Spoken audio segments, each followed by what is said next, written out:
walk. Ali set the pace, Mystic brings a spark. Steve in the cut, now the whole block start. Cold on the edge till we hit. I don't call that name and we break it down, down, down, down, down, down, down, down, down, down, down. GameTime Grind. GameTime Grind. Ali, Mystic, Steve, all in line. GameTime Grind. GameTime Grind. Bring the raw back. We on tonight.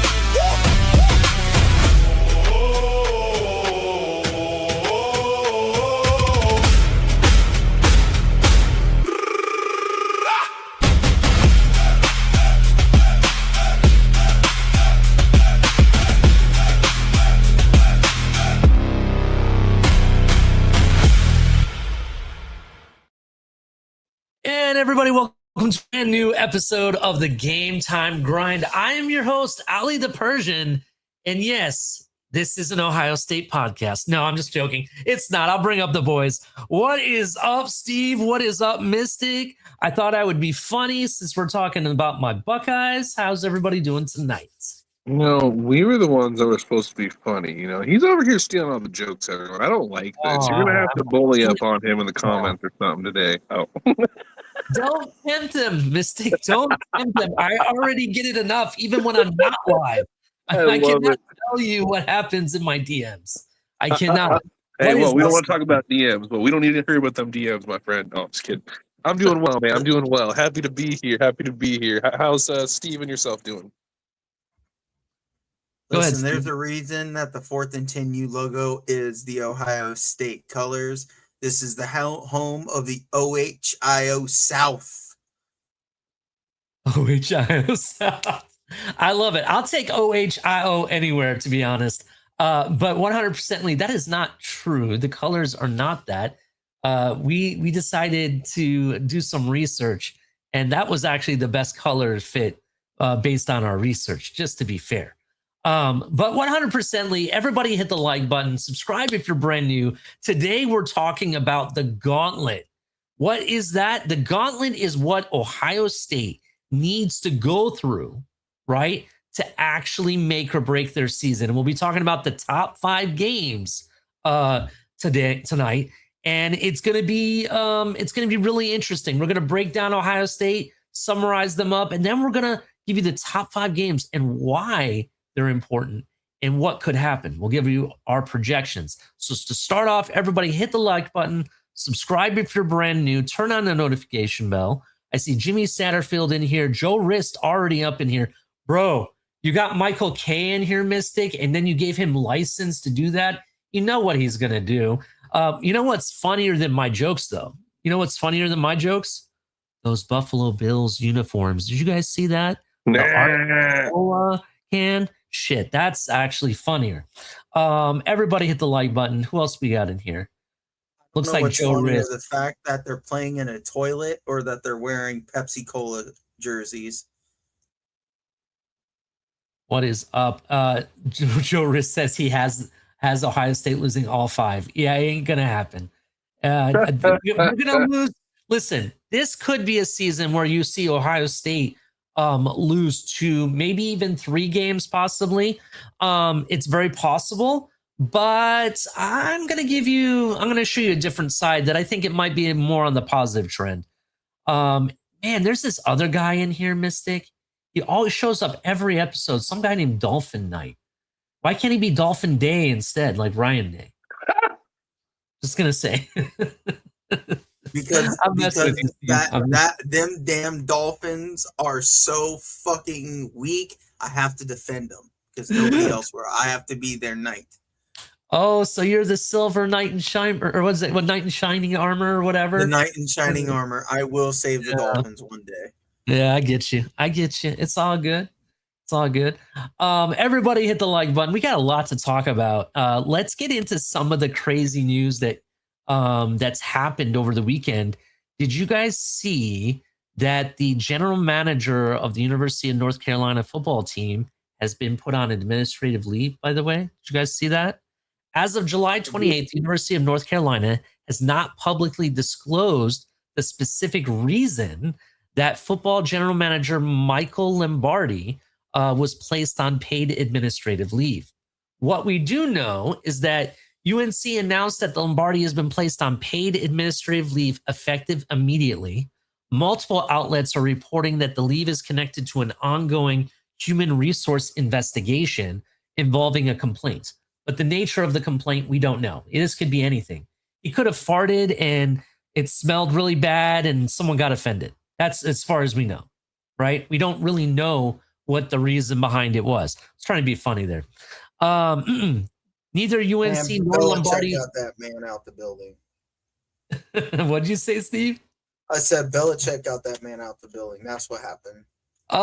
Maybe, but they've been kind of connected over the years, just to point that out. Neither UNC nor Lombardi has, publicly detailed who filed the complaints, whether it involves another employee, whether it's concerns regarding recruiting, NCAA compliance, let alone, who knows, maybe it's another ongoing workplace relationship scandal that we've seen over the last couple months with other teams, aka Michigan State and Michigan. Just to point that out, with these inappropriate relationships that happened to Ohio State recently, but it wasn't a scandal. I forget who it was, the president or somebody of the university, something to that effect, came out and said that I had this relationship. He came out clean with it right off the get-go and stepped down. So there was a little bit of difference than what was going on at other schools, just so you know.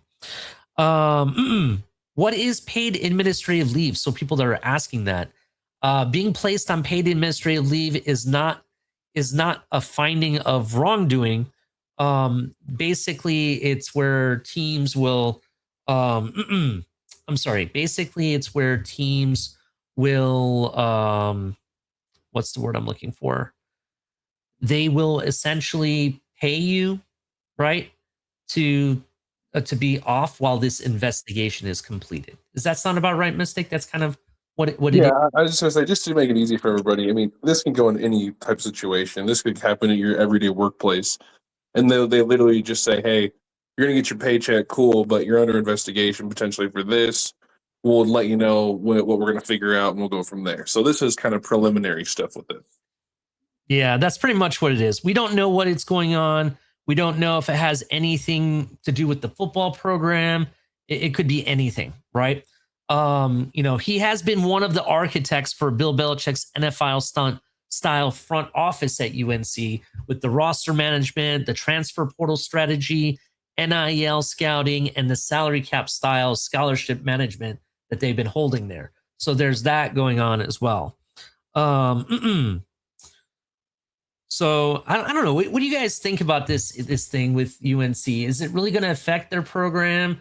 Is this a nothing burger? Like, how do you guys feel about it? I don't know if I just want to jump off the wheel here, because I feel like there's still a lot more to come from this. Again, preliminary thoughts is it doesn't look good, but anytime that someone's put in a situation, it's always like, oh man, what did they do? Sometimes we get some things where it's like, oh, it wasn't a big deal, there was no findings, cool. But to what we have talked about on this show many times, there is so much scandal coming on these days in college football and the pros, and it's crazy. So it would not surprise me if some scandal came out. And wouldn't that be the worst thing to happen to that team right now? When we were just talking about how they had a quiet off season, they're building towards year 2 with Belichick, and then you get this. Might be that hiccup you didn't want to see. Yeah, I agree. What do you think, Steve? I think Belichick pushed him out of the building. I wasn't kidding. I was being dead ass serious. I think Why Belichick pushed him out. Why? I think Belichick loves having all the power and doesn't want anyone in his way. This is true. I could kind of see something like that. But do you remember why Atlanta didn't hire him? What was the reason? Oh, because he wanted more power control over players. Because he didn't want to just be the head coach. He wanted to be the general manager again, like he was with New England. Yeah, I can see that. I can definitely see it. Very interesting news. Definitely something to keep an eye on. We'll do an update on this in case there's more updates as we go along about what's going on in University of North Carolina. Go ahead. That's a crazy hashtag, noob. That is crazy right now. What? Tua better than Malik? That one? That is crazy work right now. That is crazy work. We'll definitely see if that's true. Everybody hit the like button. I see Steve, not Steve. I see Greg up in here. Greg says that Ohio State goes 9-3, don't make the college football playoff. I don't know, bro. I think they're too talented not to make the playoff. If that happens, oh man. If they don't make it, it'll be really because of something else happening. As in they lost to a team that they shouldn't have lost to, and that's how they end up 9-3. We'll definitely talk more about that. Talk about that. Don't worry. He also says, interesting, since we talked about Alabama recently, he also says that Alabama goes 6-6 and DeBoer fired midway through the season. That's a hot take. Holy smokes. Yeah, that is definitely a massive thing to really say. Here's something I'll say. In regards to firing a coach mid-season, there's some talks about that being in that bill that they're trying to pass with Save College Sports. They're trying to get it where they feel like you shouldn't fire coaches. Like they want to give coaches protection from being fired midway through the season. So I think there should be a way that you can fire coaches, but I also think that they shouldn't just be fired midway through the season just because somebody became available. You know what I mean? Like I think you should finish the season with them. Like, how do you guys feel about that?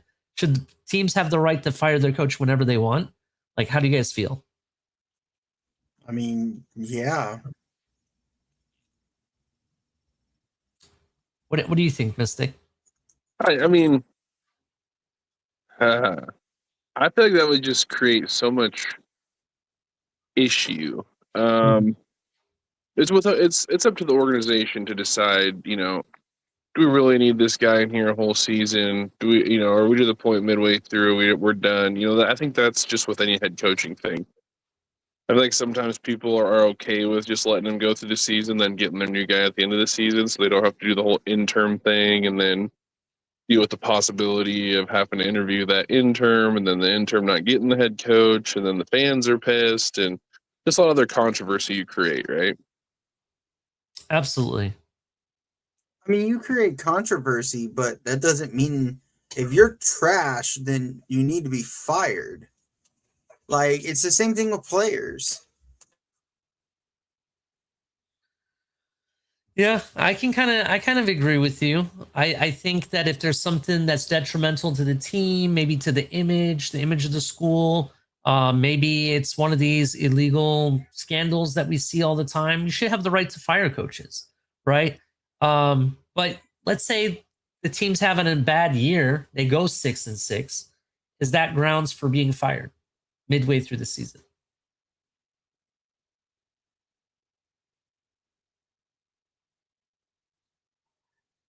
I'll take that as a no. You guys both kept quiet. Sorry, my wife was talking to me. I apologize. So do you have any thoughts on that? Like if someone gets fired because of performance being bad? Yeah, I mean, they should be, though. Again, if you're not giving a satisfactory job, you need to be fired. That's coaches, that's players. To be honest, that's front office people. Like, everybody needs to be held to a standard on any team. I always hated the politics side of sports where these guys get to keep their jobs because, they slept with the right person. Look, for me, the issue that I have with like firing people, like especially when it comes to head coaches and stuff, the one part of it that I don't like is how you can get fired and somehow you walk away with a settlement where you're still getting like 90% of your contract still when it comes to money wise. You know what I mean? There's been coaches in sports history, not just college football, but we'll say soccer. Like my favorite soccer, English Premier Soccer team, for example, was a couple years back. They fired their coach. I want to say we're still paying that coach, even though we fired him like 5 years ago, 5 or 6 years ago. You know what I'm saying? That's the thing that I don't like about how like you still have to pay a portion of it. I can understand you give him a settlement to leave, but why does it have to be such an absorbent amount? You know what I'm asking? I mean, that's how it is with players in the NFL. That's what dead Yeah. money is. I get you what you're saying, but when you talk about dead money, right? It's not, even if you, okay, I can kind of see what you mean. It depends on your contract, especially with Tua. I mean, even dead money, I have an issue with. I'll agree with you that you're right, but I have an issue with that itself. I But think that's that also a protection for the coaches and players, because otherwise teams can just fire you for any reason. You could be a good coach, but you're making so much money that the team doesn't yeah, want to pay you. They can just fire you and then you have nothing. this is true. I guess that's why they call it a contract, because it's not just a one-sided agreement, of hire. It's a two-sided agreement. They've negotiated the terms. I get what you're saying, right? So I see the point. I just don't like it. I don't like seeing like you've fired a coach and now you have to pay him $30 million. It doesn't add up to me. That's just my thoughts, Steve. I don't know. You know, Go ahead. my thoughts on this thing is like a lot of that comes down to people just needing to be better and not being so desperate when they go to make their signings. And I feel like we've seen that with athletes, not and head coaches combined through through the process of years through mini leagues. I mean, we still have, is it Bobby Bonilla Day or whatever how you pronounce his last name? Sorry if I chop it up. The dude he gets paid like 1.5 million a year every year, or has for like the last 20 years by the New York Mets. Like, holy mackerel, dude! Things like that, like. Yeah. These people need to be better about the contracts that they're putting together and not overextending themselves. Understanding the value that you have and the standard that comes with that program that you need to set. Yep. It's all about money. That's basically what it's come down to. It's all comes down to the money. And you know what? Like we saw today, the rich keep getting richer, right? Ohio State lands a huge deal with Chase Bank for a patch sponsorship that they're going to have for the next couple of years. And from my understanding, it's like $17 million a season. And then I want to say like Notre Dame or another school like that got a SoFi sponsorship that was like it actually was more money than the Ohio State one. And it blew up on the internet. Everyone was kind of memeing, saying that it's pretty soon the college jerseys are going to look like F1 jerseys with all the different sponsorships. Like, how do you feel about college football wearing sponsor patches on their jersey? Like, how do you guys feel about that? I feel like this is the same thing that we heard with the NBA and the NFL last couple years, and they're going to have all these sponsors, and they have to put them on the jerseys and this and that. We've gotten like one or two, and they put them in the corner, and it's okay. We're not talking about these European leagues and these things overseas where dudes have like literally they're wearing billboards on their jerseys. Like that's just wild. See, when you're talking about like European soccer teams where they have that, and they have that here in the U.S. in the MLS too. They wear a big sponsorship of their jersey, but the biggest thing is the money that actually goes directly into the money that they can use for bringing in new talent. In I guess in the soccer world, it'd be called the transfer window, for example. Yep. I'm hoping that this has a direct correlation in your NIL monies to bring people in during the transfer portal or during recruiting. That's what I'm hoping that the money goes to, not just to someone's pocket. But I don't think it's going to be too crazy. I think some people are making a little bit more big deal out of it. when it comes to having a patch on their jersey because they're just not used to it. It took me a little bit to get used to it and on the NBA jerseys. You know what I'm saying? So it is what it is. I think it's just more of like a sticker shock reaction. But I think once they see it, it won't be that noticeable to the point where I think people will be okay with it. That's what I think. What else? Did you guys see the comments made by the Illinois head coach? He said that the secret of life is to live in 2005. That had me dying. So essentially, he took a shot at the SEC teams, basically saying that they're trying to still live in 2005 when the SEC was the top of the game, cream of the crop, right? And people have come out and said, well, that was one of the best years ever. So you're right. I could see, I definitely see that why the SEC wants to relive those days. That's why you're having these arguments, I want to say, recently about the SEC and the Big Ten, which conference is better, talking about not allowing the new Save College Sports bill or act or whatever you want to call it affect them in the business that they do. I could see why it's a concern. But the reality is this. I think that Ohio State, the Big Ten, we'll say some of these other conferences, even the ACC, they are getting better, right? And it's not all about the SEC where they run everything, right? That's just how it is. I think the SEC is still one of the top three conferences, definitely. I think the ACC has gotten better. The Big 12, I think the Big 12 is good and it remains good. The Pac-12, I don't know who the hell they are, or if they, I don't even think they exist anymore, even though I see them, see their logos sometimes. But I don't know. How do you guys feel about the SEC and all the, people are saying that they're just trying to live their glory days? Like, what do you guys think? Yeah, everyone's trying to live their best life out here, right? Yeah, it's kind of wild, but it's also very funny. Yeah, it is. It is kind of wild and funny, to be honest. Name me the last time the SEC won a national championship. This is true. Wait. Let them know. Again, I have no. I said this during the last podcast. I have no dog in this fight. I'm in the American Conference. Nobody gives a fuck about USF. But the Big Ten owns college sports right now. There is no argument. You literally cannot make an argument. There is no SEC team winning national championships. And it's not even close.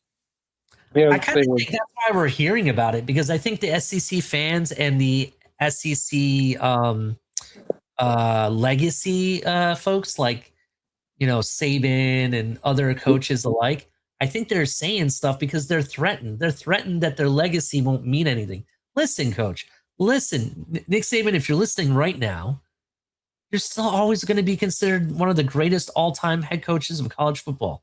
Until someone breaks your records, you're still considered the GOAT. I don't see what's the problem with it. So what? A new conference came in. They made all the right investments. They're peaking right now. Let it be. You know what I mean? That's all I'm saying. Like, I get it. Like, what do you think? What were you going to say, Mystic? No, I'm honestly, had my thoughts changed. I was talking to Noob in the chat now. Sorry, because he brought up that the SEC is the superior conference still, but the Big Ten closed the gap. Was the comment. So I was trying to respond to that.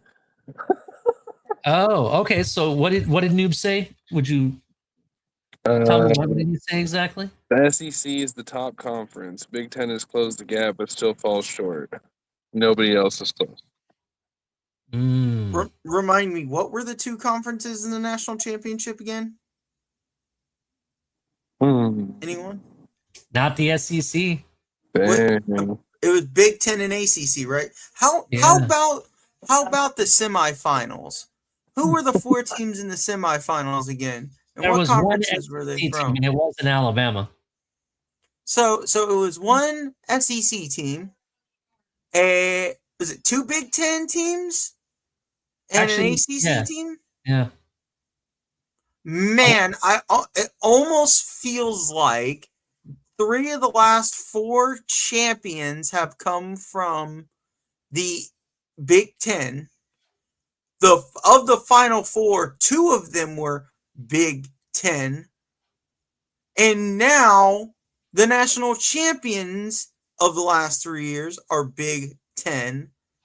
Man, it almost like Big Ten is taking over college sports, and all the SEC fans are living 4 years ago. He said that the SEC's won 4 of the last 7 championships. Okay. All right. Well, you haven't won 3 straight. So 4 years ago. That's like saying the Dolphins are going to go to the playoffs this year because 3 years ago we went to the playoffs.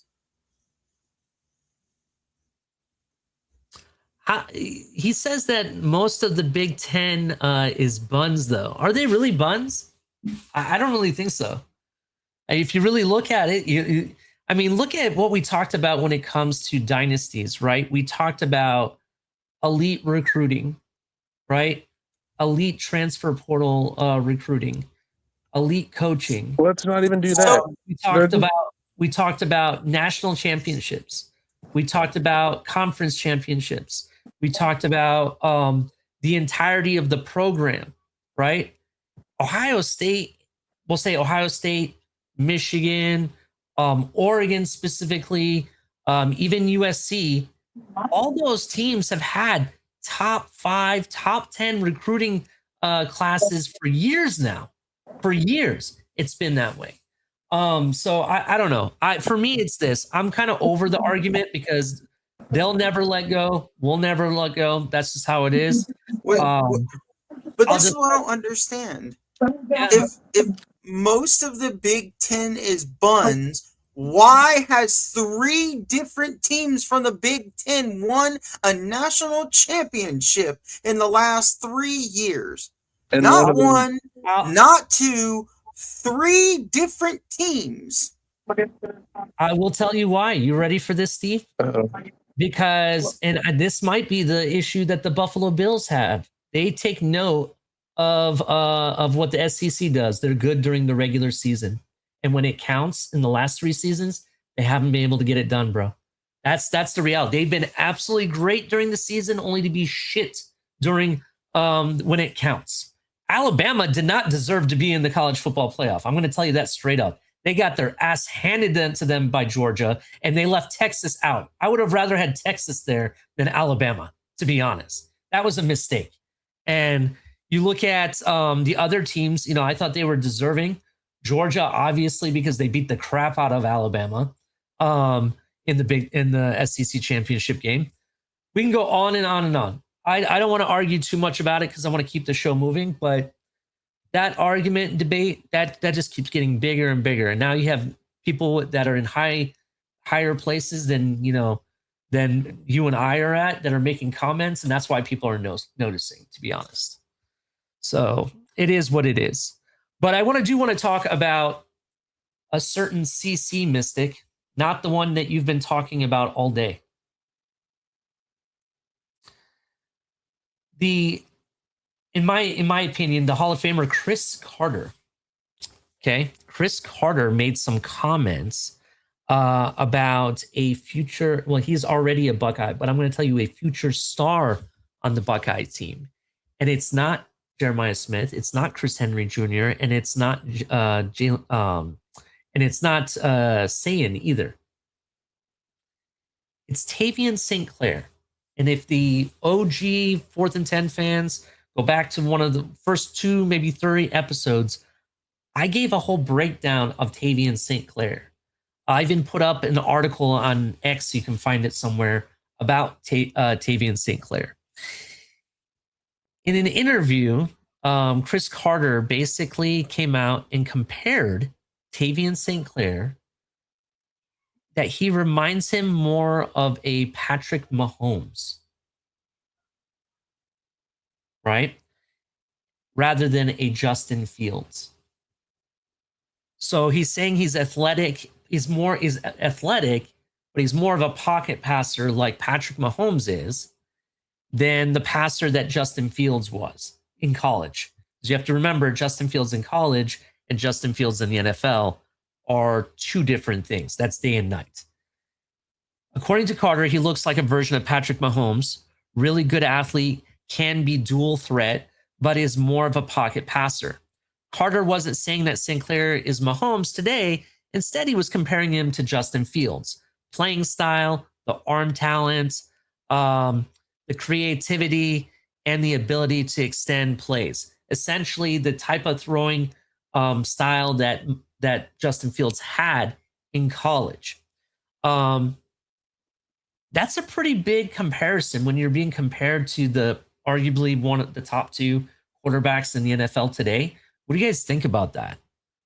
Like, what do you guys think about, like, what does that do to a player's, like, confidence? Do you think that's something that, you know, he should be really proud of, hearing that from Chris Carter? Like, what do you guys think? It's unnecessary stress on a child. Not a child, but Look, a young man. But Tavian St. Clair is a star in the making, right? He showed out during the spring game, right? Even before, before he came to be a Buckeye. In high school, he was killing it. He's probably one of the best open field passers you'll see. The guy sees the field more than 90% of the quarterbacks coming out of high school. He's already been named high school Hall of Fame class. Like, he has all these records coming out of Ohio as well. I kind of think this is really awesome that if you have that kind of comparison. But I do kind of agree, it can kind of be stressful to live up to that. You know what that sounds like? Go ahead. We just lived this. Oh Mystic, my God. Well, no, not even Tua. I wasn't even going to go there. Mm-hmm. What quarterback just finally got his first time starting, who had all the comparisons, all the expectations, and got dragged through the mud for 6 straight games? Anybody know off the top of their head? Go ahead. Arch Manning? Anyone? That's true. He did have all the, but Tavian St. Clair hasn't had the hype.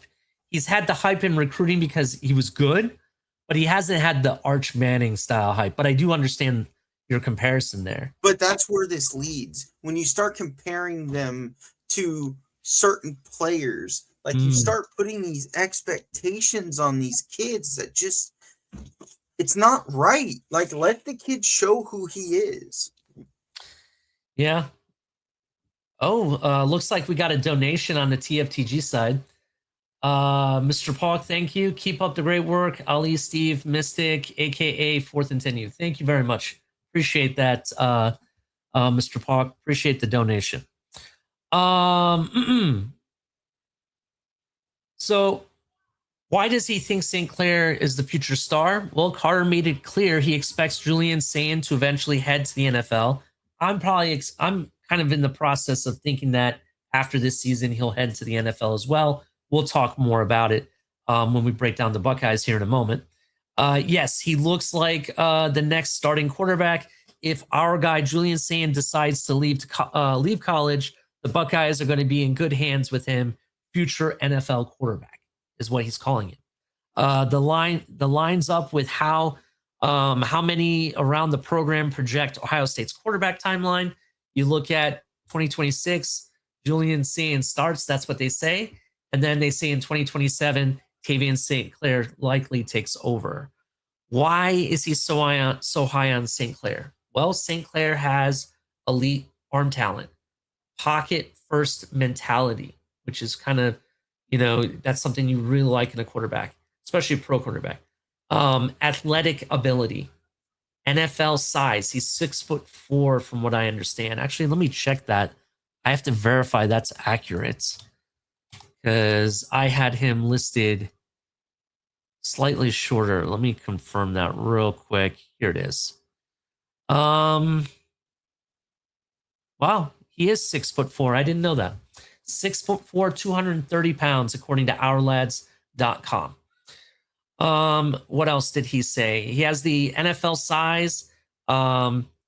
Just overall, the pocket movement, arm elasticity, the improvisions he makes. Overall, he thinks he's the real deal. I'm kind of excited as an Ohio State fan. I'm excited, but I also don't want to put too much on the kid to live up to, right? I want it to happen naturally. Julian saying we knew he was good. We knew he was 5-star talent, but we didn't expect what we got, right? We told the kid, hey, whatever you do, don't turn the ball over. Don't screw it up, right? Just play it safe. And he did that throughout the season, and he ended up being one of the highest rated QBs in college football. That's why he's a Heisman finalist, right? So, but it's really interesting that this kid is being touted as a star. I said it, over a year ago. We'll see where he leads, though. Definitely very interesting. Any final news that you guys want to bring up before we break down the Buckeyes? I'm good. We can continue on to the Ohio State podcast portion of the show. Damn, Mystic. Damn. Just tearing me through the mud. Go ahead, Steve. What do you got to say? I don't got nothing. I'm just here for the part where Ohio State beats Iowa. Oh, damn. Okay. His internet needs to go out or something. All right. Okay then. In that case, let me just get to my top of the notes here.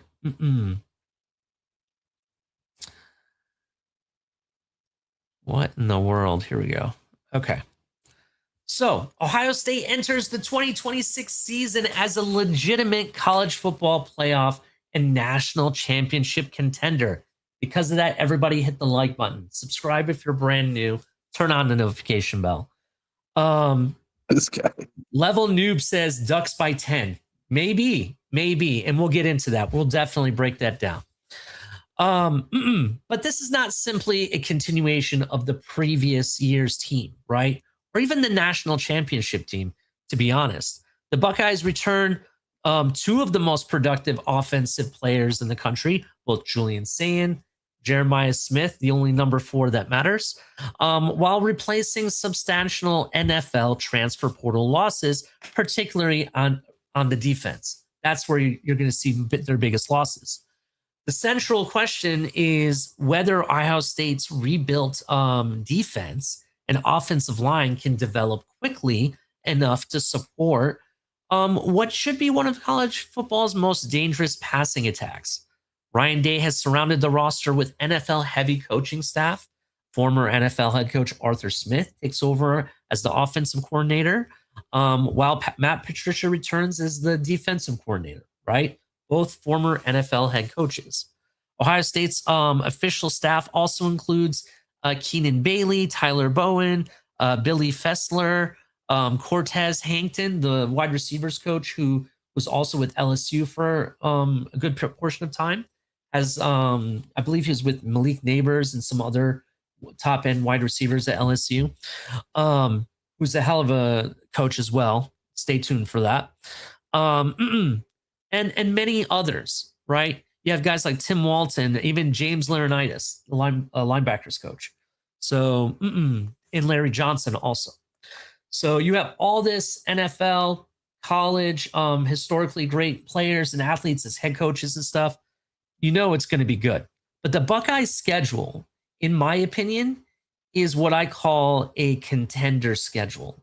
And it's not that it's an easy schedule like you look at Indiana's in comparison. Indiana, I want to say, has one of the easiest schedules ever. We broke that down during the Indiana show. I think there's one game that could be a loss for them, and that's against Ohio State. I want to say Ohio State's like the hardest person on their entire schedule. Am I correct about that? Am I wrong about Indiana? Please check that, because I think that's like the hardest team that they have to play. They don't play Oregon. They don't play. I want to say they don't play USC either. Yeah, that's the only team that I can think of that is going to be tough. But But you look at They do play USC and they play, I guess, at Michigan and at Washington. I guess if you want to call that anything. okay, Michigan, okay, maybe. USC, all right, that might be one, but Ohio State's the other. After that, they don't really play anyone. I want to say. But let's look at Ohio State's schedule right now. They have to travel to Texas, Iowa, Indiana, USC, and Nebraska. While they really just have Oregon and Michigan at home. Everybody else they play like Ball State, right? Those games are, even I want to say Illinois, I believe we play them at home as well. I'm not really too afraid of those games, right? There are 5 games that we're going to talk about tonight that really is going to make or break the Buckeye season, right? We'll definitely break them down when we get to it. But I wanted to just kind of go over where Ohio State is at this point, right? They have quarterback Julian Sayin, who enters the 2026 as one of the leading quarterbacks in college football. ESPN credits him with the following 2025 production per ESPN. They're over 3,600 yards passing, 32 touchdown passes, 8 interceptions, and an 88.4 QBR. Pretty impressive. Those numbers show that Sayin is already beyond the promising, young quarterback stage, to be honest. He is an established national player who should enter the season, award conversation. He was a Heisman finalist. Can he repeat it this year? That's going to be a big test. But, having the best wide receiver room in the country, to be honest, both with Jeremiah Smith and guys like Chris Henry Jr., that's pretty impressive, I would say. You also look at the wide receiver, Jeremiah Smith, the other big-time player that they have on the team, probably known as the nation's most dangerous wide receiver, to be honest, who had hella, great stats as well. I think he had like 87 receptions, over 1,200 yards, 12 touchdowns. I want to say he averaged almost 14 and a half yards per reception. I want to say almost. So 14.3. Okay, I was just taking off top of my head, Steve. I'm sorry, not to be exact, but no, but thank you. I know it was close, but it's pretty evident that they have the talent. And tonight we're going to talk a lot about that, but we're going to also talk about the 2 areas of need. We're going to talk about their offensive line and their defensive line, because that's really where the questions are at. That's where they had the major losses, and now they're going to have to compete with questions on both sides of the ball.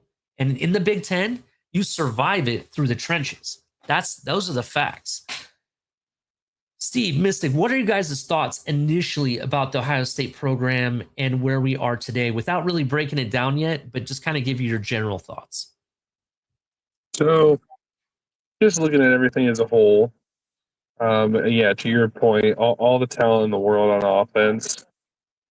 Definitely kind of curious to see how Matt Patricia kind of puts his defense back together after obviously losing things in the draft and transfer and such. But I mean, easy Big Ten preseason favorite. So I mean, there should be no excuse for this team this year. What do you think, Steve?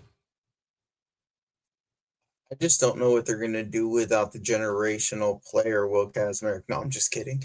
They're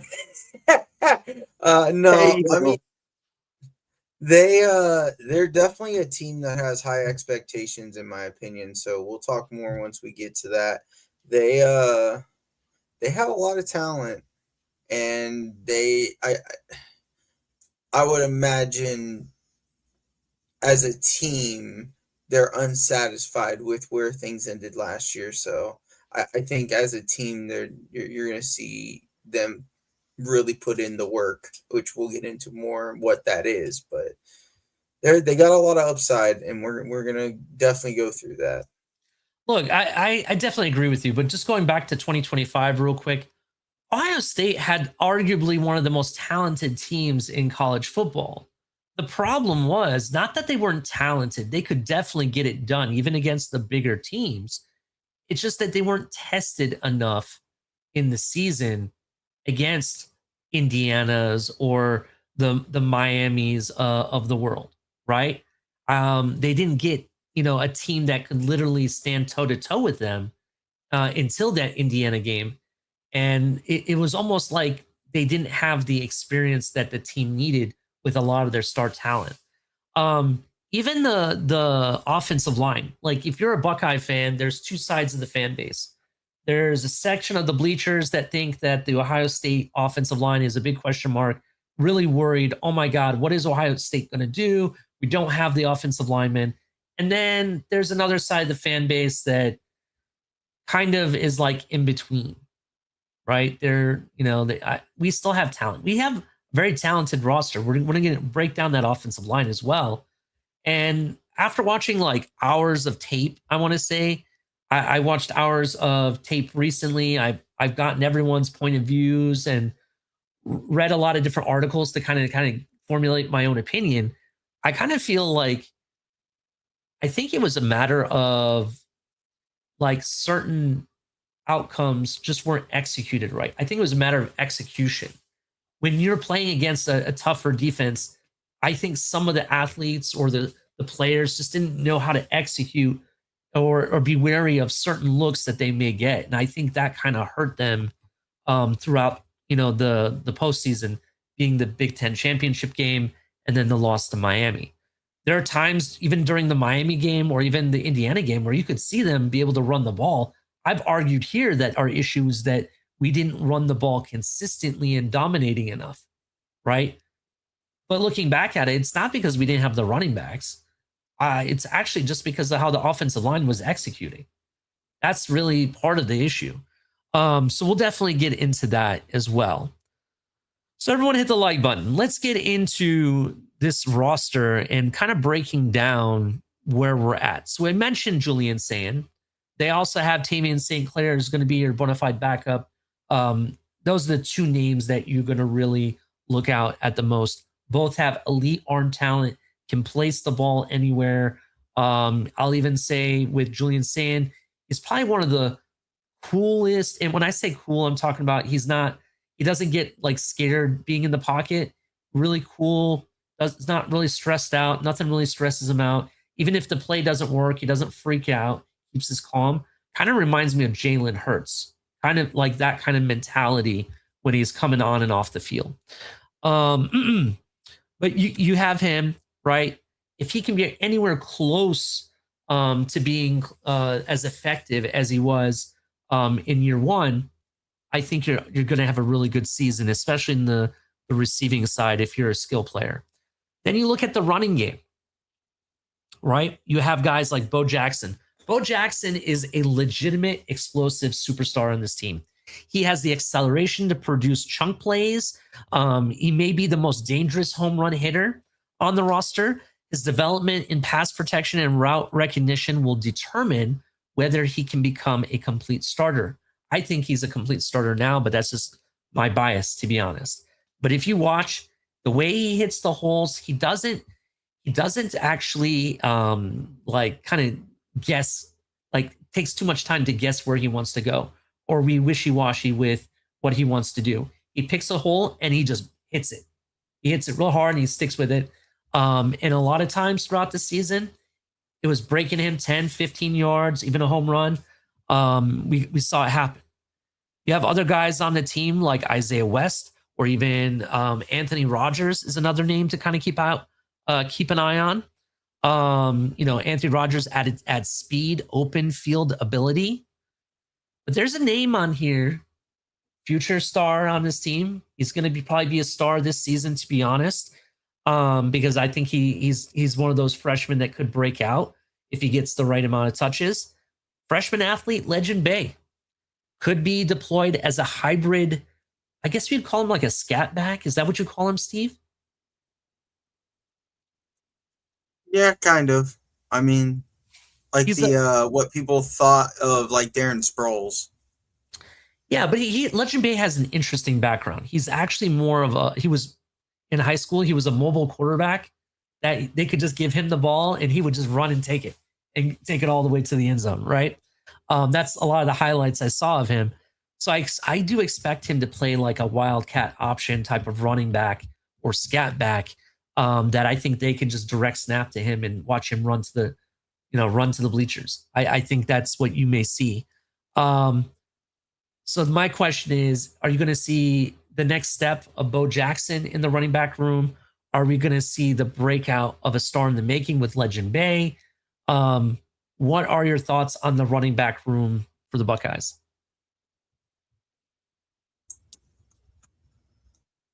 Go ahead, Mystic. Yeah, okay. We're playing mute here. You know,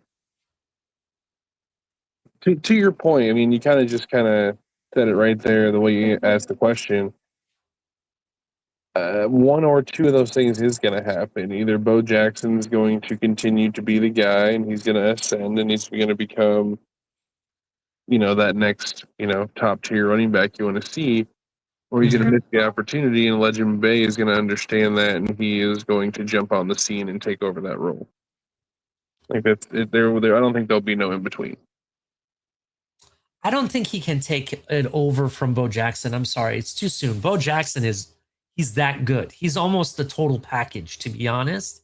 I do expect you guys to see, even if you watch his tape from last year to this year, I do expect a next step in his career path, growth. Yeah, to be honest, absolutely, but you never know. Injuries happen, and I'm not saying totally take it away in the sense that the dude will never be seen again. But we could see it go from like a 80-20 to maybe a 50-50, maybe a 60-40. Like I could see them saying, "Oh, hey, look at this kid over here making some plays. Like we got to get him the ball." If that happens, obviously, I understand who Bo Jackson is. I'm here to play devil's advocate for you. I definitely hear you. What are you saying, Steve?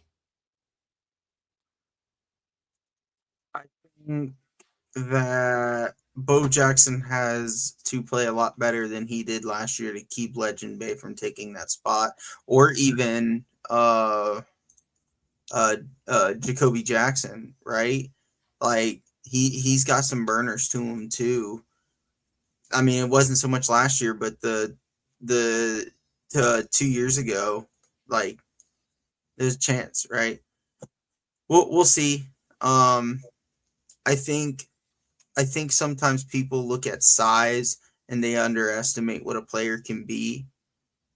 Don't sleep on those guys that you think are just scat backs. If you want proof of that, his name's Devon Achane. He was 5'8" and 200 and nothing pounds. And everybody said he was he was 188 pounds. And people said he was way too small to be a 3-down back. And he did nothing but prove at Texas A&M that he was that dude. I definitely hear you on that, but I want to go back to what you said about Bo Jackson, that he needs to play better. 179 attempts, over 1,090 yards, and average 6.1 yards a carry and 6 touchdowns. That's not good for you as a rookie. That's as a rookie, just onto the field for the first time, over 1,000 yards. Yeah, because it didn't show up in the big moments. Okay, so you're saying that when it counted in the clutch, it didn't show up. Okay. Well, yeah, because you can put stats up all day, and that's nice. But I need, if you're going to be that guy and you're going to keep that position, you need to show up when it matters most. You and I have talked about this. All three of us have talked about this as a major problem in that game against Indiana was Ohio State's problem with being able to run the ball consistently. Nah, this is true, but part of it also could be play calling. Go back to the Hurricane game, right? Against Miami. He only had 11 attempts at 55 yards and a touchdown. So they only gave him 11 attempts. He averaged at least 5 yards a carry. That's not bad at all. You know what I'm saying? You look at games like the Michigan game. That one mattered. They gave him 22 attempts, twice the amount of attempts.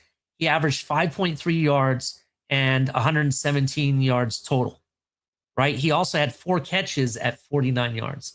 So for me, part of it kind of looks like I feel like Bo Jackson wasn't utilized appropriately against Miami the way that they wanted. And because we were playing from behind, it dictated what we ended up doing offensively. So I think that is part of it too. But I do think Bo Jackson has all the talent, and I expect him to be just as good, if not better, this season. That's just my opinion. Don't get me wrong. Don't get me wrong. I absolutely do think he has all the talent. That's why I said it, right? Like the stats are there. But I need it in the clutch moments, right? And we saw some of that. So it's we'll see year 2. You know what I mean? Yeah. The offensive line takes its own ownership, so that's absolutely correct down here. Jock on Bucks or Jucks or Bucks or whatever his name is. Sorry, that's a really weird name. Yes, against Indiana, the line was part of the issue, but it wasn't the whole issue. I promise. Bo needs to be better in those situations. We've seen guys with questionable offensive lines, Ollie Gordon, run for 1,700 yards with questionable guys in front of them. This is true. I mean, look, you go back and this is Junk on Bucks actually might agree with me here. You know, you look at the last 3 games of the season, right? The last 3 games of the regular season for Ohio State, Bo Jackson had over 100 yards in all 3 of them, right? In fact, against Rutgers, I want to say he had like 110 yards and 2 touchdowns on top of it. You also look on the fact that you look at the Bo Jackson in a sense. You look at the offensive line, it was a line issue in the Indiana game. It was a line issue against Miami too. There were several times where they showed that they had the outlet and the lane, and for whatever reason, the running back actually just didn't take the lane, or it was being covered, you know, so that was the issue. I do agree. I do expect growth, but I don't think it was all on him, is what I'm trying to say, Steve. I agree. So let's keep it moving, though. I definitely want to continue talking about Ohio State. So we talked about the running backs. Then we have the wide receiver room, right? You look at everybody in the wide receiver room. You have Jeremiah Smith, arguably the best wide receiver in all of college football. You have Chris Henry Jr. Freshman Chris Henry Jr. is one of the most anticipated newcomers on this offense, who I think in year 1 is going to be spectacular. The way I have watched his tape and the way he catches the ball and how he moves, and seeing him in the spring game, I could see something almost like a like a Jeremiah Smith type of, esque type of style of season, to be honest, in his freshman season. I can kind of see that. This kid is 6'5", was ranked among the top overall prospects in top 2 receivers in the final composite rankings. Henry may not need enormous volume immediately. He may not need it, may not see it, but his size gives him, Ohio State, another red zone threat, right? A formation featuring Jeremiah Smith, Henry would place extraordinary stress on opposing quarterbacks, in my opinion. You look at the other guys that they have there. I want to say they have guys like Brandon Inniss, another Florida kid. Definitely check out Brandon Inniss. He's like your slot receiver. You have Devin McEwen, who I expect some big things from. You also have a kid named Brock Boyd, who is another big-time receiver that's up and coming. And also you have, Guilford is another freshman kid. So you have a lot of young talent, but you have guys, speedsters, top-end wide receiver recruits that can definitely make a huge difference and are stars in the making. What do you think of the wide receiver room? Like, is it pretty much you expect the same type of turnout? Like, what do you expect? Man, I expect this wide receiver room to absolutely carry this team, obviously, besides the run game. Obviously, they go hand in hand, right? But I think the explosiveness of what this offense can and should be centers around that wide receiver room.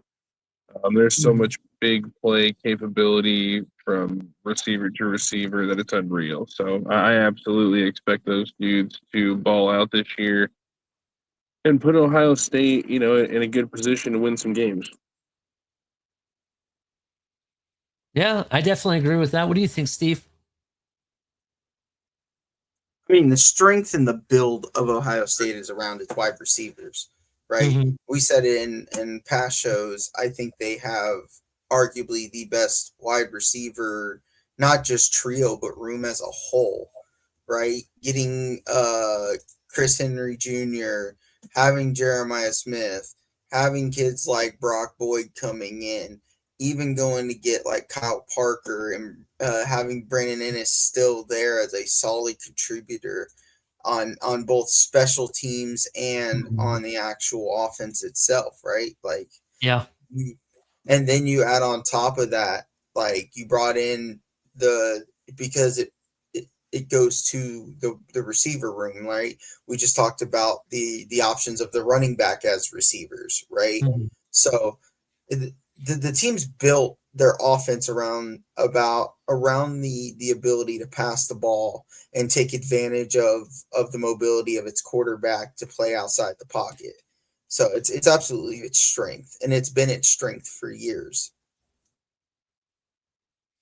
Yeah, I definitely agree. And going back to Chris Henry, just to kind of give you some highlights about him, he was the nation's top ranked wide receiver and number 10 overall player, according to 247 Sports. Also, you have five-star prospect who was also the number 1 player in the state of California, was the first player to give his verbal commitment in 2026 and named as the Navy All-American in Polynesian Bowl selection. Though a shortened senior season, he did catch 24 passes, 588 yards, and nearly 25 yards per catch in that season. He's also, and from people that don't know, because you may recognize the name, he is the son of the late Chris Henry Jr., who played for West Virginia and in the NFL for the Cincinnati Bengals, just to kind of give you some highlights about him. But I just wanted to mention that because that was kind of important. What else? I think an interesting thing to look at is the tight end room when it comes to Ohio State. And I'm not kidding you either, because you look at 2025, they had Max Clare, they had Will Kazmarek, and they had a couple other names. And some of those guys are gone now. Max Clare's gone, Will Kazmarek, they both went to the NFL, and I think they had some people leave on transfer portal. This year's team, you look at the tight end room, you have Nate Roberts, Hunter Welsing, Mason Williams, and Christian Bennett. Those are your tight ends, basically on the team. So you look at, for example, Hunter Welsing, I'm sorry, arrives as one of Ohio State's most important portal additions. His experience and his receiving ability also allows him to compete for an immediate starting role. You look at Mason Williams, transferred to from Ohio University, provides another experienced inline option. His size makes him a candidate for blocking duties. That's like your Will Kazmarek style of type of tight end that they're bringing in. So it'll be very interesting. I do want to see more production out of the tight end group. I felt like even for Max Clare and the capability that he had, even though he got drafted pretty well, I kind of feel like he had a lot more in the tank to give. And I don't think they utilized him appropriately for his abilities, just my opinion. So I'm hoping to see what Arthur Smith does. Is he going to use a lot more tight ends? Are we going to see a lot more of the tight end group involved in the offense? That's what I really want to see. And don't get me wrong, they did use tight ends a lot. I just don't think they used them in the way to maximize what they could have done, to be the amount of production of what they could have gotten. Any thoughts on the tight end groups? Anything you wanted to point out, Steve? This is the weakness of the Ohio State team. Of the offense. Yes, of the offense. Yeah. Well, of the offense, yeah. It might be their biggest weakness overall. well, there might be one other position group, and we'll talk in a little bit about it later. But this might be their biggest weakness, but it's not their biggest weakness in a way that I think it hinders the team. I just mean that in the sense of like I don't think you're going to get explosive plays. Their best contributing factor is the ability to block in the run game. And hopefully whoever they brought in to replace Will Kazmarek as a blocker is going to be able to add that additionally, plus be a target underneath for first downs, right? Like you need young quarterbacks need their tight ends, and I don't think you have that guy that's going to stretch the field by any sense of the imagination. It's a bunch of guys who get passes off of, little, leaks and underneath routes. So I think it's their weakness, but it's their weakness by design because their wide receiver room is so explosive. You don't need a tight end. You don't need a Brock Bowers to make my point. I definitely understand you don't need that type of guy, but I also think that having that type of guy is beneficial. I think they do need an athletic type. Looking at a lot of these guys that they have in the room, some of the names I've just looked over, they do seem like more of your blocking style tight end. So that's, is that so bad that they're all Will Kazmarek style blocking tight ends? No, I just think that they need to know how to utilize them to be the most effective on the field. So we'll see if Arthur Smith can really get that to happen. So that's kind of the thing, though, just to be real quick. Like, that's what I was saying. Like, it's by design that they are the way they are. Some of these guys could have decent hands, and maybe they could be seam threats, right? From an athletic perspective. But the offense doesn't drive through its tight ends. The Ohio State offense asks for the tight ends to block in the run game and then just be available underneath. So I don't know if that will change. Maybe it could put a little more emphasis, but now with Chris Henry in that room, you got to step up from Carnell Tate. So like that wide receiver room is going to put even more work in. Yeah, I definitely understand that.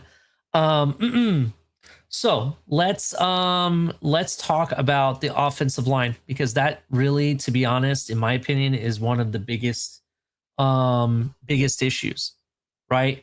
You look at the 2026 Buckeyes and their offensive line.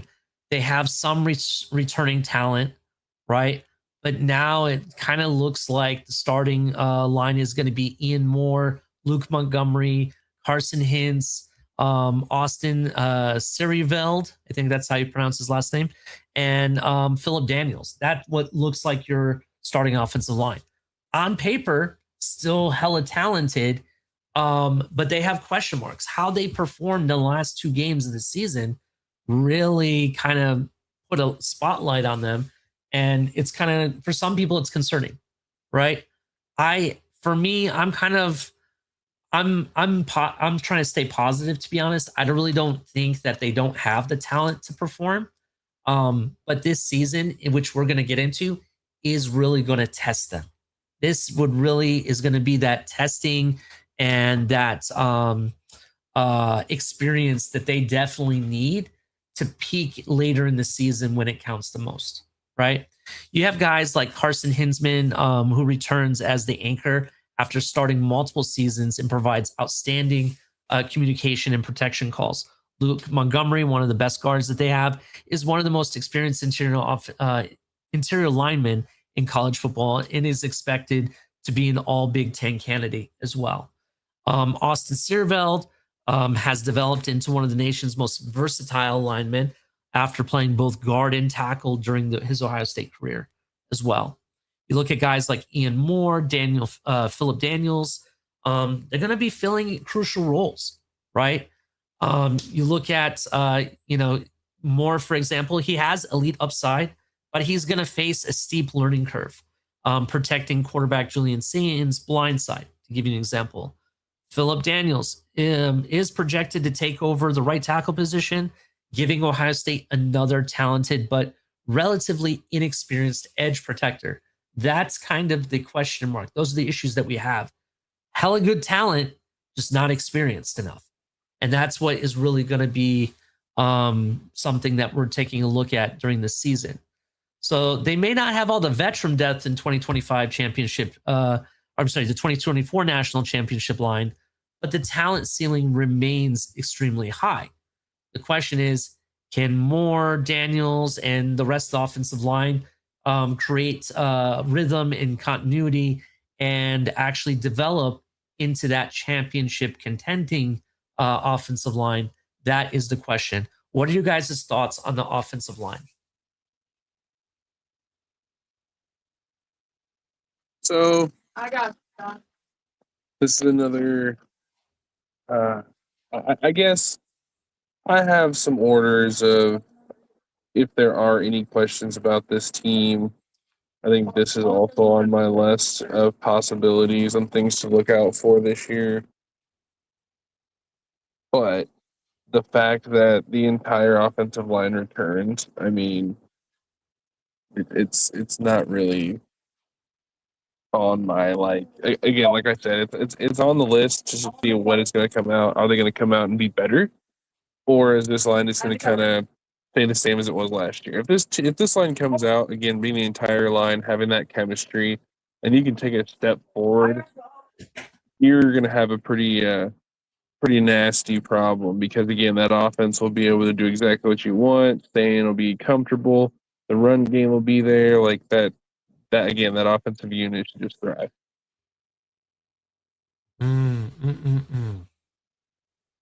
I mean, I think they lost some guys that really kind of held it down. But there was definitely an offensive line issue towards the end of the season. I want to say it was primarily in the right guard position, I think, is in my opinion. That's where they were kind of lacking. What do you think, Steve? Like, what do you think of this offensive line? Is it going to be a big issue? What do you think? I mean, they got proving to do. It can't be like it was last year. Sayin needs time to throw the ball. I'm actually kind of interested in the young kid Greer that y'all brought in. 6'7", 335 pounds, freshman recruit. Like Sam Greer? Yeah. He has Big Ten offensive linemen written all over him. So maybe he gets a little burn if that offensive line starts to struggle. I doubt it. They'll probably push him aside and let him, redshirt for the year, unless there's an injury. But he's kind of got my interest. I like big offensive linemen, and he definitely fits that bill. They just got to be better. It's got to be better. Sam Greer was a 4-star prospect, number 2 ranked player in the state of Ohio. He also is the top-rated offensive lineman in the state of Ohio and nation's number 7 ranked tackle. He also is a talented basketball player. He averaged 13.6 points a game, 7.7 rebounds. Pretty interesting. His strength is in the run game too. He's quick out of his stance and does a really good job of getting to the second level to create gaps for the run game. So maybe that might be the benefit. Get him out there on running downs. Maybe even set up some 6 offensive linemen, which I doubt they'll do. But hey, you never know.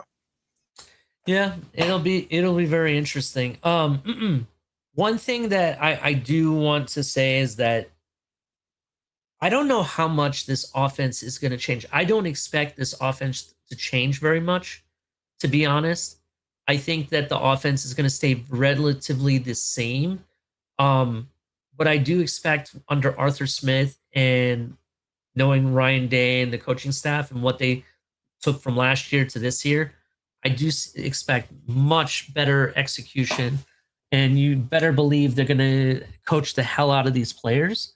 So it's going to be very interesting how quickly they develop. And something you said real quick about Julian saying that protecting him so he doesn't have to throw the ball so quickly, right? that really wasn't an issue at all throughout the entire season until the last 2 games, because that's when they actually went up against a really high-end defense. In fact, the only defense I want to say they faced all season long last year that gave them any issues up until the Miami and Indiana game was Texas. That was the only other, test that they had. And they really didn't even have a test against with Texas because they played such a conservative game. So it's going to be really interesting. Everybody hit the like button. We're going to break down the defense, and then we're going to get into the gauntlet because I really want to talk about that. The biggest question surrounding Ohio State's 2026 defense, again, just like the offense, it's not talent. They have all the talent. Even though they lost guys like Caleb Downs, Sonny Styles, Arvell Reese, Caleb McDonald, right? They lost all these guys, right? But they definitely have the talent that they brought in to replace some of these guys. It's the leadership that's really can be the issue. So who must step up, right? It starts with Jalen McLean, new defensive leader. McLean appears to be the player assuming Downs' leadership role at safety. Coaches and teammates have consistently praised his communication and command of the secondary. So that's some high hopes that I have. Peyton Pierce, he's pretty much your middle linebacker. Pierce is expected to replace Sonny Styles in the middle of the defense. While he doesn't possess Styles' rare athletic profile, coaches believe he's similar in toughness, instincts, and leadership qualities. So that's good to know.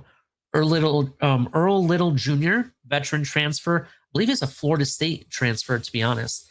He arrives as a standout season and is expected to help stabilize the secondary. Now, here's a kid that I want to see a definite move from year 1 to year 2, that I think this kid is going to be one hell of a player, even in the NFL. And that's Devin Sanchez, one of the nation's top young corners, now steps into a full-time starting role. I expect Devin Sanchez to be one of those shutdown style corners, to be honest, in his development and his road to the NFL, to be honest. This kid is really good, in my opinion. Even coming out of high school, he's really highly touted. Let me give you some real quick takes on Devin Sanchez real quick. So Devin Sanchez, where did I want to go to it? Where is it? Here it is. I'm so sorry. So Devin Sanchez, his career highlights, he had 5 total tackles at Illinois, 1 pass deflection, and 1 fumble recovery. This is all playing more of a secondary role, not as a full-time starter, just so you know that. He had 2025 OSU Scholar Athlete Award. As a freshman, he appeared in 13 games as a freshman, making 1 start, totaling 409 snaps and defensive back and on special teams. Finished the season with 15 tackles, 2 pass deflections, and a forced fumble recovery. Now, this is what makes him special. Devin was a 5-star prospect and one of the top players nationally in 2025, was rated the #1 corner and #5 overall player according to 24/7 Sports. Received an invitational to play at the 2025 Navy All-American Bowl, District 21 6A first team selection, member of the 24/7 Sports Freak List. Yes, they have a freak list. Member of the Max Preps High School Football All-American team. As a junior, he made 57 tackles, 29 pass breakups, while also forcing 2 fumbles, intercepting 9 passes. And also, I guess like his parents also were student athletes as well. That just gives me some information about his parents. But you look at his size. Let me go to that real quick. He's 6'2", 198 pounds. You look at the way he plays, even at the spring game last year, I could see that the talent is there. He gives me, I hate to put like a comparison on him, but there are quite a few shutdown corners in the NFL that he does remind me of at times. What do you guys think about Devin Sanchez? Have you guys looked him up or seen any of the tape on him? No, I haven't seen anything about him, but the consensus of things I'm looking up is where was the good line? Yeah, there was a really good line I found. Elite potential to be elite lockdown perimeter corner. Lockdown. So, That's what I was looking for. yep, He's going to be a lockdown kind of guy. I could see it. it'll be interesting to see. I mean, this is where I'm at. This unit, yeah, they lost a lot of pieces, and to your point, they got to find the leadership, and that's kind of my concern. Not necessarily like, oh my goodness, it's going to make or break this team. No, I think Ohio State is going to have their moments where, like last year, we saw them start the season against Texas, such a low scoring game. Defense really did what they could to really keep everything in check, right? Mm-hmm. I think there might be kind of maybe a flip this year for Ohio State. I think they might have a time where they give up, maybe 21 points a game here and there, things like that. But their offense is going to score 35, 40, so you're not really going to worry about it. It might be one of those early where they're growing, and then later they're tightening it down to the 14s. And, obviously we expect them to shut out these, tune-up matches, right? So we won't even talk about that. But we'll get more into what I expect them to do against these, big games in the Gauntlet. But you still have all the talent. It's not like there's not the talent there. It's just, can the talent put it together fast enough in Patricia's system to develop the way that you saw them last year? Yeah, definitely. I agree. I mean, I didn't even bring up the two main pieces of the defense that, to be honest, I think is going to make a huge difference. Both those guys, John Walker, this Central Florida transfer, and not to mention James Smith. James Smith is going to be a huge addition to this team. James Smith is a transfer from Alabama, defensive tackle. That was a hella good pickup. Those guys are going to be your new defensive tackles. And then also a weak side linebacker to kind of keep your eye on that I'm kind of interested about is the senior transfer, Christian Allegro.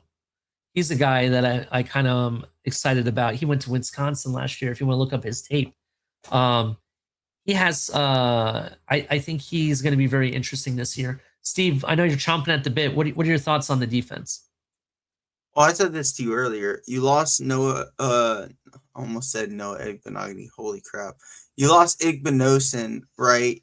He was one of your and Sony Styles and Caleb Downs. Those are three of your biggest turnover generators on the Ohio State defense last year, right? Including one of the leaders. Now, you do retain Jermaine Matthews, who was one of your better turnover machines. He caused 3 turnovers last year.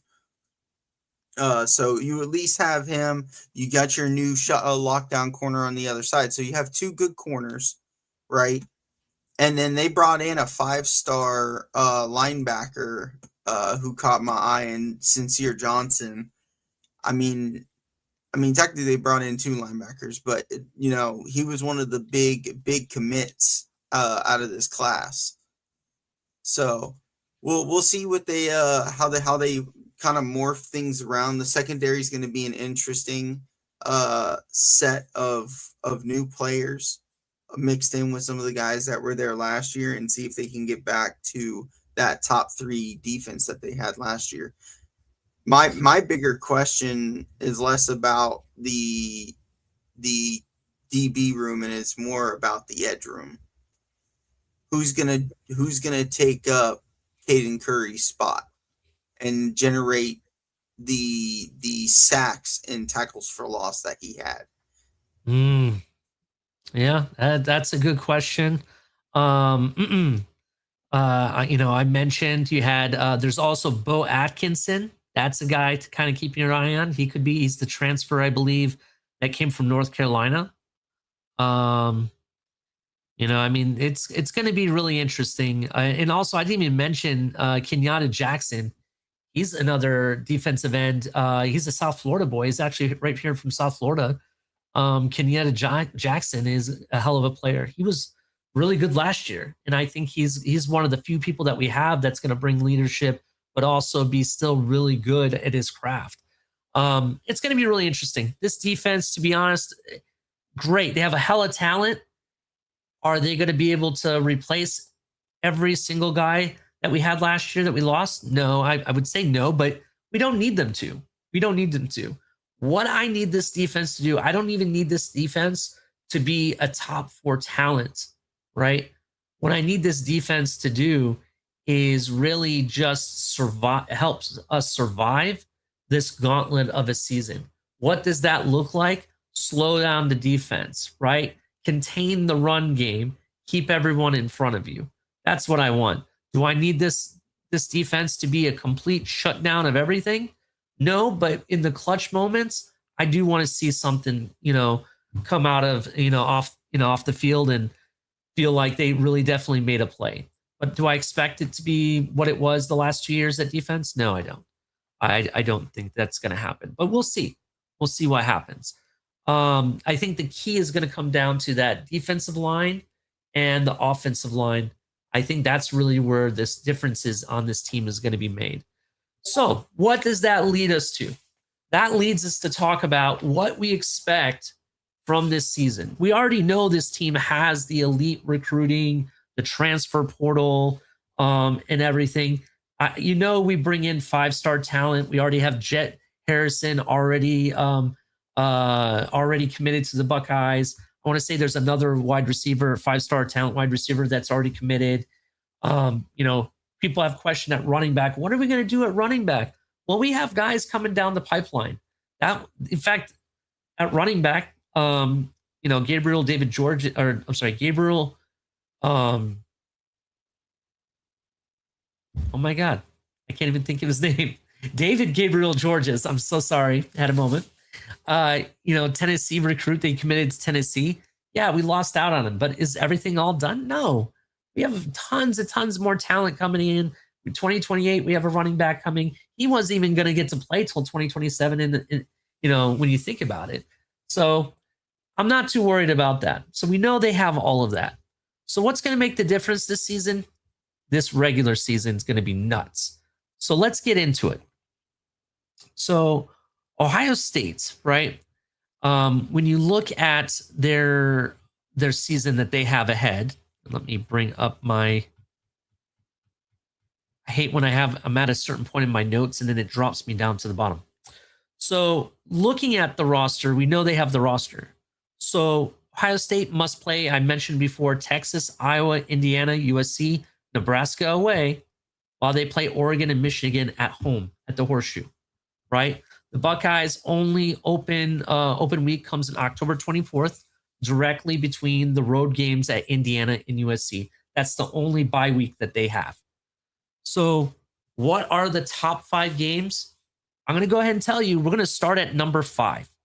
Number 5 starts at USC, Saturday, October 31st, right? Ohio State's official schedule confirmed that the Buckeyes will visit USC on Halloween. USC's official schedule and game center is also lists October 31st matchup as at the Los Angeles Memorial Coliseum at USC. So that's going to be there. Why is this game important? Well, USC is 5th on the list because it combines 4 difficult elements. A cross-country trip, right? That can be difficult. A hostile and historic road venue. The Coliseum can be hostile. An opponent capable of producing explosive offense. We mentioned USC earlier, about a month or 2 ago. We broke them down. And we said that they have hella good offensive talent and a hell of a good quarterback and a coach to go with it. Lincoln Riley is no joke, right? Also, however, the Buckeyes are going to be coming off of a physical October stretch that includes road games at Iowa, Indiana. After USC, Ohio State immediately returns home to play Oregon as well. So this game is going to be really important for them. That means USC game cannot be viewed as in isolation. It begins a 2-game sequence against high-end opponents with significantly different styles. USC is likely to test Ohio State horizontally and vertically. That's the style of offense they have. The Trojans traditionally want to create space, isolate defensive backs, and force linebackers to make a difficult open field decision. Ohio State's rebuilt linebacker and safety group will therefore be under pressure to communicate correctly before the snap and tackle cleanly. What do you guys think about this USC game? This is number 5 on my list of the top 5 games that are going to make or break the season. Well, I'm gonna say it's gonna be one of the tougher games because it's at USC. Late in the season, I mean, again, this is gonna be with 5 games to go. Ohio State should be definitely nice and well tuned by then. It's really hard for me to say one way or another how I think this game is going to go because of the game right before that, and that could be pretty all telling how they show up to this next game, either super pissed off or maybe really beat up, who knows. But when it comes to a talent perspective,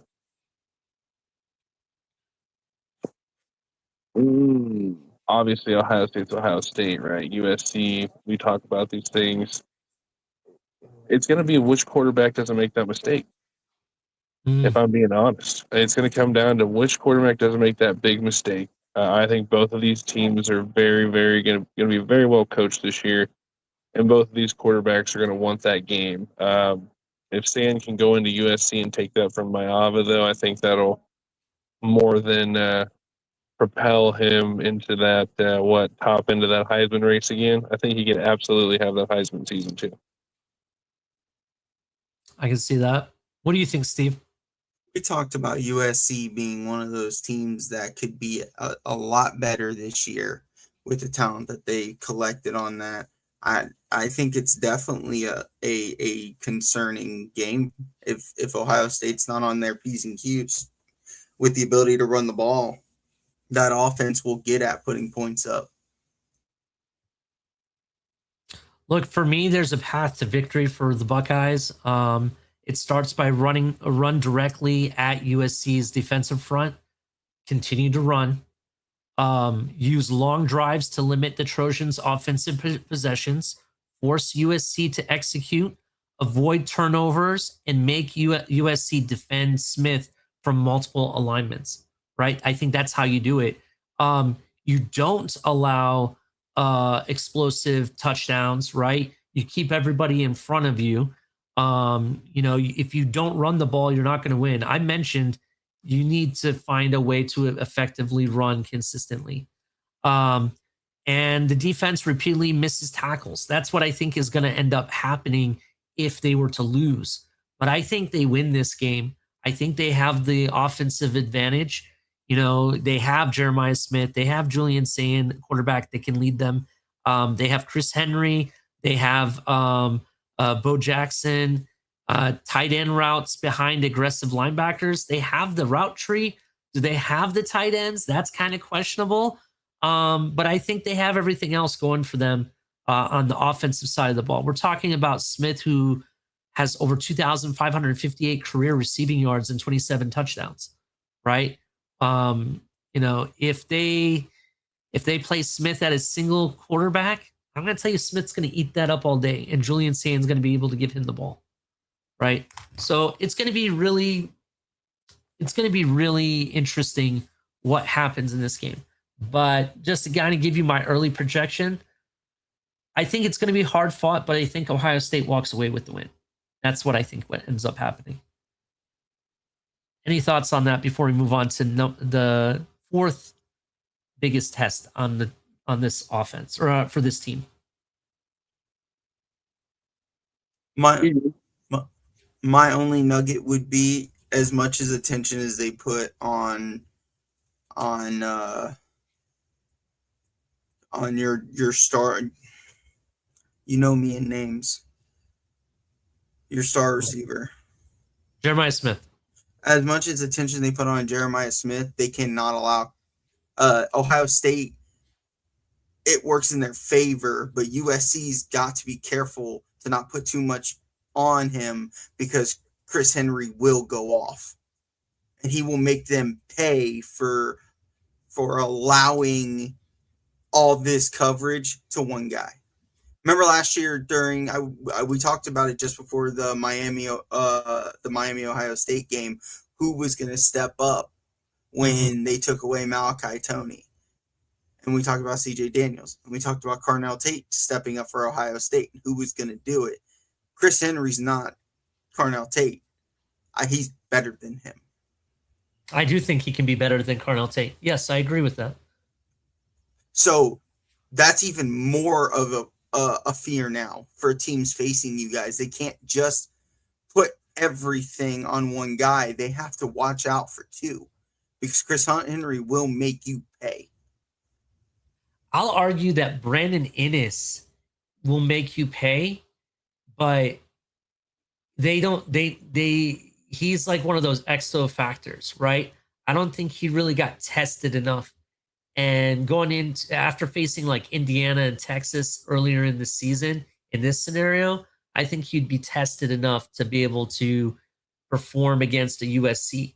But I think he has the ability. Low-key, I think Brandon Inniss has the ability to make you pay. I just don't think we've seen it, to be honest. He was a 5-star receiver coming out of high school, for God's sakes. You know what I mean? And he has the speed. He has the hands. He just has to put it together. But he does a lot of things that a lot of teams don't, you don't really look at when it comes to wide receiver. He has elite blocking skill in the run game, right? He runs routes effectively. He's that guy that does a lot of your dirty work. He does special teams, kick returns, punt returns, and so on. So it'll be very interesting. Number 4 on my list for 5 games that, will make or break Ohio State's season. This one, I know Mystic is not going to like on why it's number 4, but I'm going to explain. That's Indiana. The Indiana game is the number 4 game of, top 5 games that is going to make or break the season. Why? Why is it no longer a routine game? Indiana can no longer be described as a harmless Big Ten underdog. The Hoosiers enter the 2026 following a national championship season, and current roster analysis indicates that Curt Cignetti's program has retained or replaced enough talent to remain a conference contender. We mentioned that in the Indiana breakdown. The defending champions also host Ohio State rather than traveling to Columbus, so that's going to be a big deal. They added players like Josh Hoover at quarterback to replace Mendoza, right?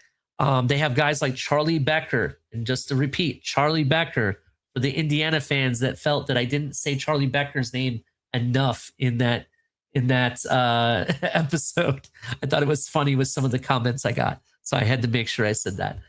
Charlie Becker is going to be a hell of a handful for corners to deal with, but I feel like Devin Sanchez and company and some of the other corners we have can definitely hold it down.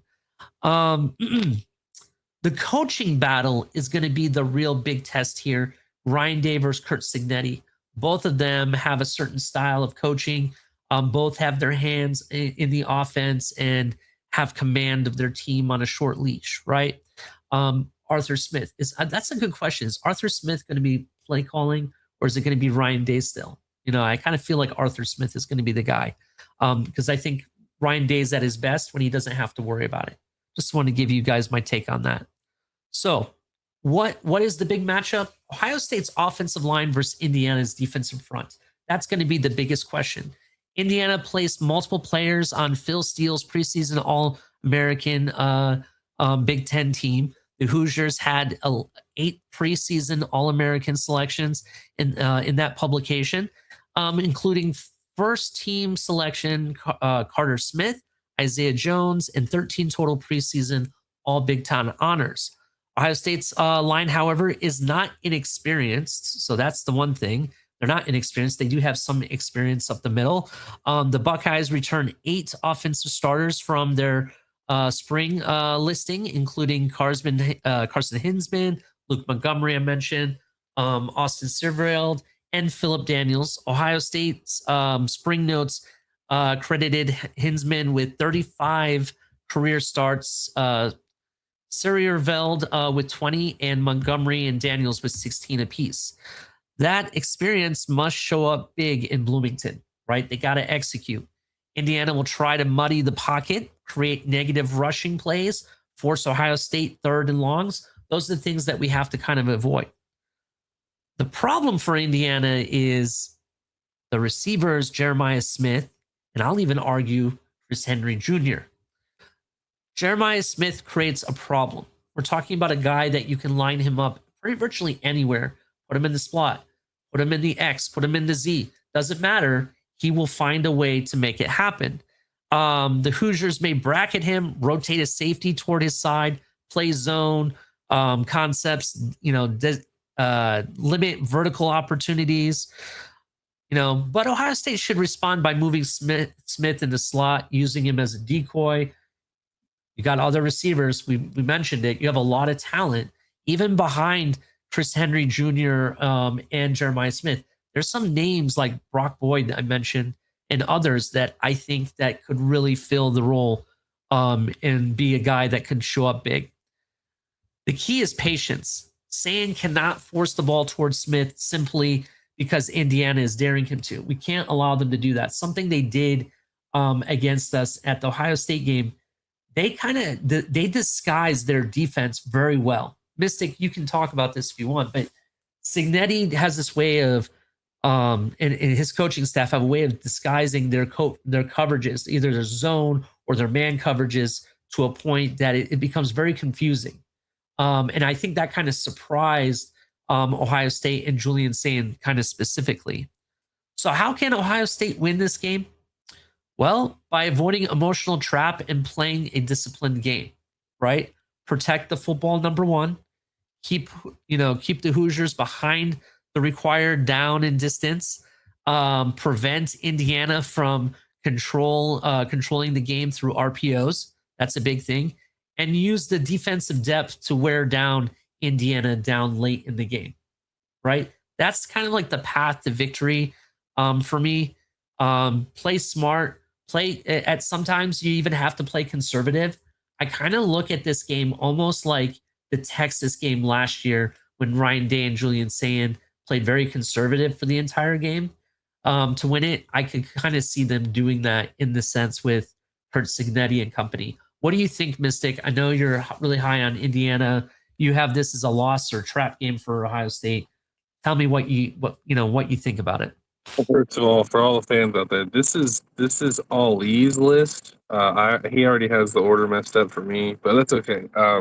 This is my list. You're right. Honestly, I have this. If Indiana was going to Ohio State,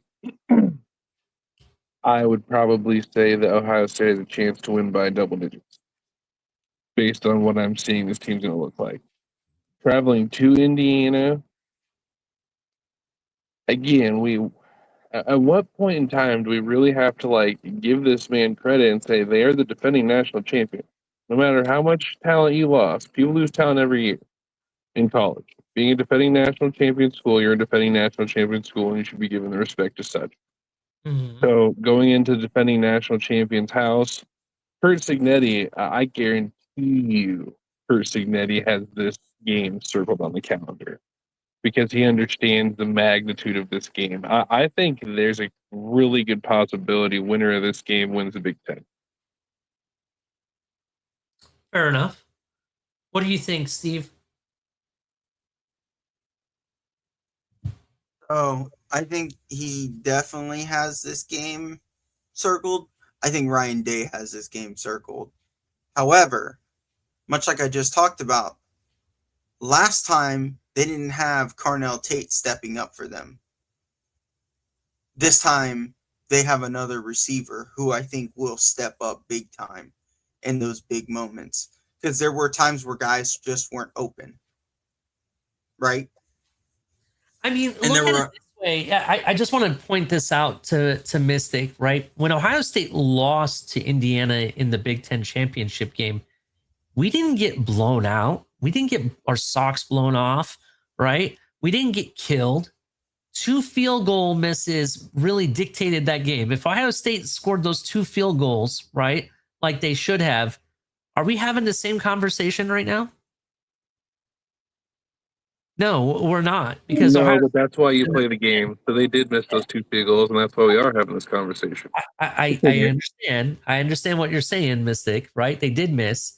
but it wasn't like they didn't compete, right? And I don't know where this whole blowout thing comes from. I don't think anything I said anywhere was anybody blowing anybody out. I said they're going to be very good. It's a very good game, actually, is what I said. So I said if anybody's blowing anybody out, it was Ohio State being in Ohio State. Okay, I definitely understand that. The reason I guess I'm bringing it up is because, I see a lot of people kind of saying like, oh, it's Indiana, they're going to blow, they're going to win this game. Everybody kind of has Indiana beating us. A lot of the people that I talk to, right, that are not Ohio State fans, obviously. What I want to say is that I think this is a different team.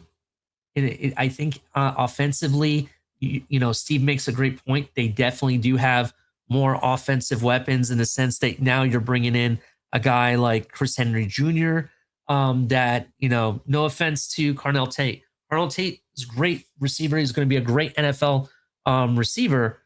But I think with a guy like Chris Henry Jr. and the abilities that he has and the talent he brings, it's almost like having two Jeremiah Smiths on the field. I'm not saying he's Jeremiah Smith. I'm just saying that he has that high elite receiver type of talent is what I'm trying to say. But also you look at the Indiana team, right? They had a lot of turnover at receiver, losing Omari Cooper and other names, right? You look at their running backs, Black and Hemby, who are no longer there. They're in the NFL now, right? You got to replace all of that at the same time. Now, they said they've replaced a lot of people, both in the transfer portal, but I would argue that their recruiting is not quite where Ohio State's recruiting is, or other teams in the country where it's at this point. But it's definitely in progress. I just think that now you're getting an Ohio State that has already played Texas, that has already played halfway through the season, and by that point, all these players that we mentioned, Chris Henry, right, Brandon Innes, Jeremiah Smith, Julian Sayin, the offensive line, the defensive line will already be ready and tested and running all cylinders. I think this is a game that Ohio State can win. That's what I'm saying, Mystic. Absolutely.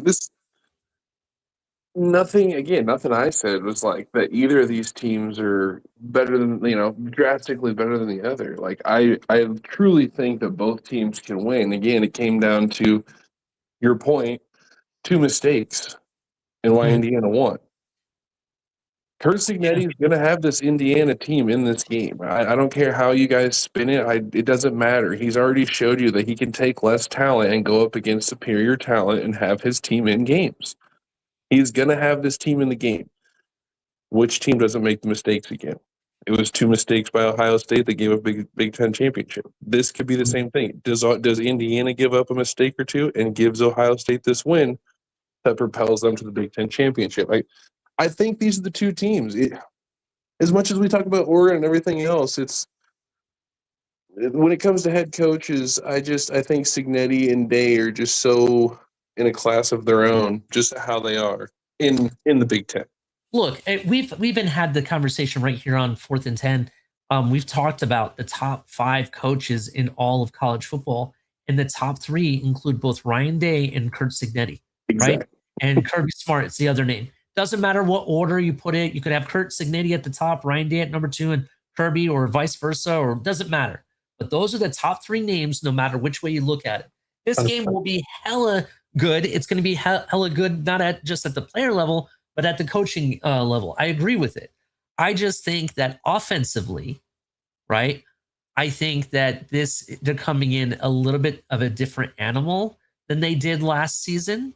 Yes, there's questions along the trenches, but I think one thing that Ohio State does is that they definitely know how to learn from their mistakes, and they try not to. You don't really see them do the same thing that they did the previous season, right? So it'll be very interesting. I think it's going to be a close game. You have it as an Ohio State loss. Am I correct? That's where you have it right now? Yes, I'm going to say a 1-possession loss. 1-possession loss. Okay. I'm going to say that it's a 1-possession win for Ohio State. I think they have enough to get it over the line. That's what I say. So fair enough. Number 3 game on this list, right? Number 3, Oregon at Ohio State. Now, why this could be decide the Big Ten, also just like the conversation with Indiana, this could function as a unofficial Big Ten championship elimination game in a sense, because I think if Ohio State somehow comes away, let's say they beat both Indiana and USC coming up to this game, and Oregon's in the same boat. I think if Ohio State loses here, this could decide one of the contenders for the Big Ten championship, to be honest. Ohio State and Oregon are among the few conference programs capable of matching each other in recruiting, quarterback play, receiver talent, athleticism, and line of scrimmage depth. A victory could become extremely important in conference tiebreakers and college football playoff seeding. The timing is, especially significant. Ohio State must fly home from Los Angeles and immediately prepare for Oregon. So they're going to have a long, flight back home. And I don't know if anybody knows, but flying back from California is like hella long. Getting there was took forever. Coming back, the way that the hours change is just so weird to me. I don't know if you ever noticed that coming down here, Mystic, to be honest, but that's just my opinion. Oh, yeah. How the hours change is just weird. But it's Oregon, meanwhile, will understand that this has to be an opportunity to challenge Ohio State. And you better believe they're going to come in with Dan Lanning's offense very ready to go. They want to make a statement at the Horseshoe, right? But that's not going to be so easy for Oregon. But I think that this game is kind of ramping up to be a wild one. So you have Julian Sayin versus Dante Moore. In a sense, it's a battle for NFL draft position or Heisman implications, to be honest. This game features two of the most talented quarterbacks in the country. Sayin enters 2026 as a preseason All-American candidate and the established leader of Ohio State's offense. He was the Big Ten Freshman of the Year in 2025 and entered the postseason as a finalist or candidate for multiple National Quarterback and Player of the Year awards. Dante Moore returned to Oregon after a breakout season in which he reportedly credits him, or reports credit him with approximately 3,565 yards passing, over 30 touchdowns. He was also regarded as a leading future NFL draft prospect. Both quarterbacks can make the NFL throws. The difference may be which offensive line performs better, right? Ohio State's offensive tackles versus Oregon's. Oregon's has assembled its program to win national championships, not to simply compete for conference relevance. The Ducks want to pressure a quarterback without sacrificing coverage. If Oregon can rush for and keep two defenders involved in Jeremiah Smith, and the Ducks will have the perfect defense kind of set up, to be honest. The Buckeyes, as I mentioned before, they have a somewhat experienced line, especially in the middle. But they have to do some things that are important. They need to keep the interior pocket firm, avoid obvious passing downs, pick up pressure from different angles, and communicate. That's the keys to this game. The biggest question is, can the Ohio State defense, especially up front, can they handle the explosiveness that Oregon has? It's not just Oregon's receivers or running backs. Dante Moore can take off running at any point as well. So that's something to kind of think about. So for me, I have this game as a potential loss for Ohio State. I think it'll be a good game, but after road games at both USC and Indiana, I think it's going to be a little bit too much for them. And this is where I have Ohio State losing here against Oregon. What do you guys think about the Oregon game? Any thoughts about it? No, okay. So, hot take. I think Ohio State has a chance to play into, and again, this kind of goes with your take more than my take, right? But I think Ohio State has a chance to play in 2 undefeated games. If it goes, Ohio State beats Indiana, right? I think that's the first one. I think Ohio State, Indiana is the first undefeated we see. And then I think if they, again, they win that game, they move on. I think they take care of USC, right? And then here we go, Oregon. I think Oregon finds a way to handle their early matchup that matters, which is the USC game. I think they handle that. And I think we see Oregon, Ohio State undefeated, first undefeated, which is going to be very interesting. But again, Oregon going to USC is different than Oregon going to Ohio State. I think Oregon going to Ohio State, they're gonna have such a hard time. They're a great team, right? They're gonna put up points. They're gonna compete. But I really think that Ohio State makes this game look easy. If I'm being honest with you, I think that the talent. I think they're gonna be so comfortable by this time in the season that team coming in, they're going to execute, and it's going to be, you almost have to play perfect football with this game, in my opinion. Like, they're just going to execute, hit what they need, get their points, get in and out, and I think Dante Moore is going to struggle to do that on the road in that environment. Very interesting. What do you think? Steve? I think this game comes down to, is Oregon as real as it looked last year? Does Dante Moore continue to get better than he was last year? Because he's been on a upward tick. I think this team might be a preview on which one of these two make it into the playoffs, to be honest.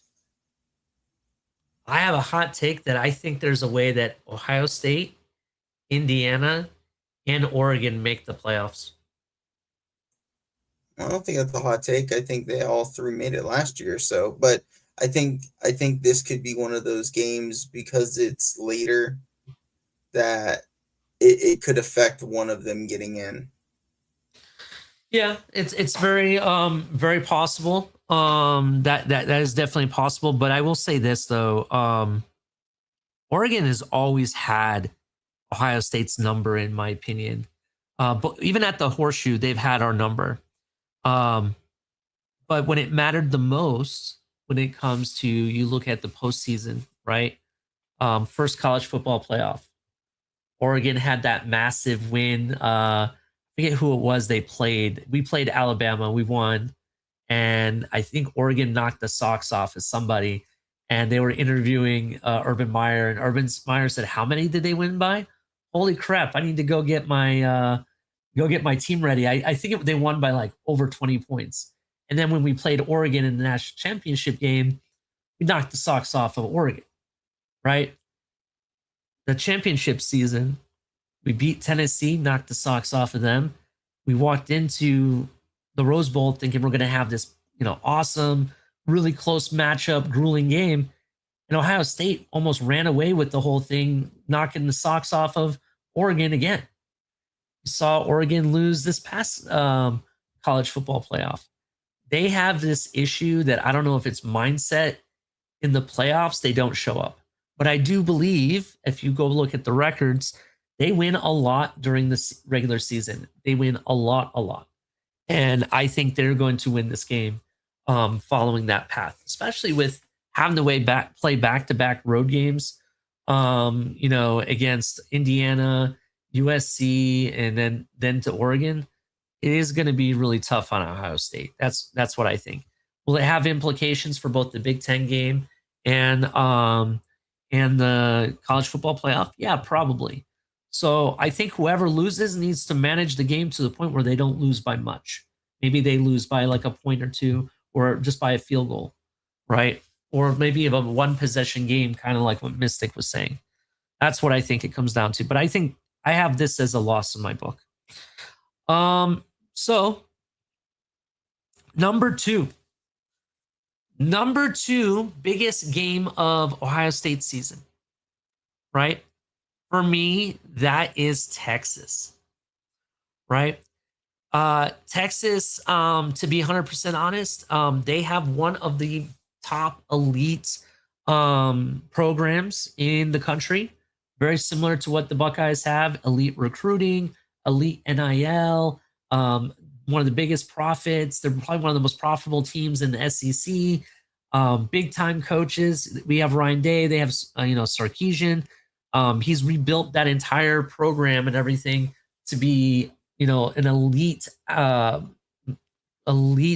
talent roster chain that they continuously have year after year, right? They have the quarterback Arch Manning, who was the hottest quarterback in all of college football in the last 7 games.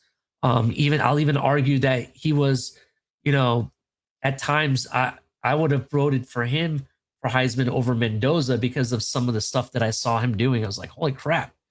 He didn't have all of the whole complete package put together, but he was definitely on a roll. This is probably going to be an early test for Ohio State, right? Ohio State will face a national title contender on the road in the second week of college football. This is week 2. That is not enough time to slowly develop and rebuild the defense, the linebacker rotations, or the safety communication. So it's going to be really tough on the Buckeyes. They're going to have to play a really sound game. It is being played at night as well. So this is a primetime game. If I'm Ohio State, if you have an opportunity to play very conservatively and play very good defense, take advantage of that. I think that will be the keys to winning this game. But I have a feeling, because it is going to be a little bit too early in the season for the offensive line to really start developing, as well as you look at the questions that you have on defense. There's a chance that I think Texas might play a really good game against us. And they could definitely win this. Not to say that, that we don't have the talent, because I think we do. But Texas will attempt to make Ohio State more one-dimensional than they have been in previous years. The Longhorns will likely test Buckeyes' protection with movement, pressure packages, physical interior play. Ohio State cannot expect Sayin and Smith to rescue every drive, like I've said that before in some of the other matchups. The Buckeyes return considerable offensive experience, but they need to really perform at a national contending level to compete with a Texas team that's this talented, to be honest. The experience is why Ohio State should expect to compete successfully, but it's not guaranteed. Will the atmosphere primetime game in Texas be too much for them? I think it's going to come down to Jeremiah Smith, to be honest. As much as I say they shouldn't target him as being the main guy and force it to him, I think this is a game that I need Jeremiah Smith to be Jeremiah Smith. I need him to be that big bad bully against a certain team, right? I need him to step to the occasion. The defense is really where I have question marks this too early in the season. Knowing Sarkisian and his coaching style, they'll make sure their Texas team is ready for this matchup. I have this as a potential loss. There's a chance we could win it, but I could see Texas winning it by like a field goal or something, or more. What do you guys think of this game? No. I think I like what you're saying. I think Texas learned a lot last year playing. Obviously, there's different people, right? There's going to be different faces. But I think that this Texas team learned a lot playing Ohio State last year, week 1. Excuse me. And I think if we look at, again, to your point, this defense having to come out and kind of learn the new system. Yeah, they're going to get Ball State week 1, right? Get a nice tune-up, right? But that's not necessarily a high-end team that's going to test you. I think this Texas team, and you're going into Texas, I would argue this might be one of the toughest games of your season, to be honest with you, because of how early in the season it is. It looks like they're putting it in prime time at that Texas. Like it's everything you want it to be. The atmosphere is going to be a hell of an atmosphere for a week 2 game. It's going to be a lot. This could be one of those situations I was talking about where your offense is going to have to carry your team because your defense is going through that learning curve. Now, Yeah. if that's the case, you're right. Jeremiah Smith, you got to step up and say, I'm that guy. This is my game. Give me the football. And I think you can see that. But again, this is a toss up for me. I can see you guys taking care of business because you guys stopped Arch last year. But I can also see Arch and this team learning and Arch really finding ways to step up and attack the defense and use his legs to extend these drives. Yeah, absolutely. And I agree with Jimmy. They have Wingo and Cam Coleman. You look at Ohio State's roster, right? And you see how it's built with the receivers, the running backs, and the offensive line, the defensive line talent. Texas is built the same exact way. If you really think about it, it's based off of speed. I forgot about Cam Coleman. Right? Cam Coleman, Wingo, that is going to be a hella matchup for Devin Sanchez and company. And the secondary, like I said, we got talent on our roster just like they do, but our talent is still replacing a lot of turnover on that defense. I think it's going to be tough. So I kind of think that this Texas game, I'm okay with Ohio State losing this game. I don't want to be in a situation where they blow the socks off of Ohio State, right? I think Ohio State needs to make sure the game is still close and competitive. But I could see this end up being a loss. Steve, what do you got to say about this game? Well, you know how much I love Cam Coleman, and I think he is the second best receiver coming out of this 2027 draft class. Yes. I think this is explosive offense versus explosive offense, and whose defense is going to be able to hold it down. Whose corners are going to be able to shut down the tandem. Then it comes down to whose run game is going to control the clock. This game is going to be interesting. If Julian Sayin and Arch play like they did last year from a totality, I think Ohio State has the edge in quarterback. If Julian Sayin plays as well as he did the entire year. But if Arch is on like he was those final 7 games or whatever it was, it's going to be a rough day at the business for Ohio State. Absolutely. I agree with you on that. But I love your optimism giving Ohio State the edge against Texas. No, just in quarterback, right? Because the wide receiver rooms, I think, are very close. It just depends on how Arch plays, and that's why I said that. Okay. I'm very, very confident in Julian Sayin and his abilities, but I have to be real. Bring you back to reality for a moment, right? Arch Manning is a different animal still, regardless of what happened in the last game that we played last season in week 1, right? Which should have been a primetime matchup, not a noon game, just to be fair, right? Arch Manning still has hella talents that Julian Sayin doesn't have. Arch Manning can run the ball. Arch Manning, I'll argue, has a stronger arm. What makes Julian Sayin fascinating is he's more methodical, more, the way where he places the ball for his receivers is at a very high elite level. And that shows up in his stats and his QB rating and QBR and whatnot. He had one of the highest completion ratings. And don't quote me on the number, but I know it was in the 70s. It was like high 70s for completion rate. At one point, I want to say he had a higher than 80% completion rate. It was something ridiculous. And I'll argue that he lost the Heisman trophy in that Indiana-Ohio State game, to be honest. Because if Ohio State walked away with that win, I'm willing to bet that Julian Sayin may have gotten his hands on the Heisman. Just going to point that out. That's how good he was with what he was doing. But the last 7 games, when you look at it in totality, you look at it, the throwing, the decisions making, taking the game in your own hands, the ability to run with the ball and make plays happen even when it wasn't working. Arch Manning did that. right? Arch Manning made that a big thing in the last 7 games, and I don't think anybody could touch him for that. If he finds a way to start the season like that, Ohio State's in trouble early in week 2.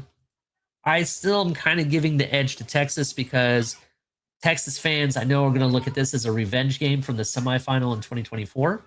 So there's that. You also look at playing in Texas. It's always tough to play in Texas. It's a bigger environment, bigger stadium. For me, I think it's going to be close, but I think Ohio State walks away with a loss here, and I'm okay with it. Texas being one of the top teams in the program in the preseason, they're probably ranked number 2, number 3, maybe. I forget what their ranking is off the top of my head, but I think that if we lose to that, make it respectable, win the rest of the season, we beat Indiana, we beat USC. So what? We lose to Oregon. I still think we find ourselves eventually into the college football playoff, because I know there's one more team we have to talk about. Any final thoughts before we move on to the number 1 team that Ohio State has to, pretty much the biggest game? No, but I'm already going to argue with you about it because I know what you're about to say. So, go ahead. I just want to say real quick, Texas and Ohio State have a lot in common. Yes. From a build standpoint. That's why I led with, ultimately, I think that game is going to come down to whose defense can stop the other offense, right? That's ultimately what it's going to come down to. Mm-hmm. However, I can't ignore how well Ohio State played all year last year and the hiccups that Texas had. And even when we talked about Texas on that show, we had questions about Sarkisian and his ability to coach in moments, right? That's true. That could be a deciding factor. It could be a coach's game. Will Ryan Day have the edge because he has experience, right? Is the moment too big for Sarkisian? You're absolutely right about that. I guess the question, and I'll take this one to the chat too, is Texas and Ohio State going to be a game of the year type game?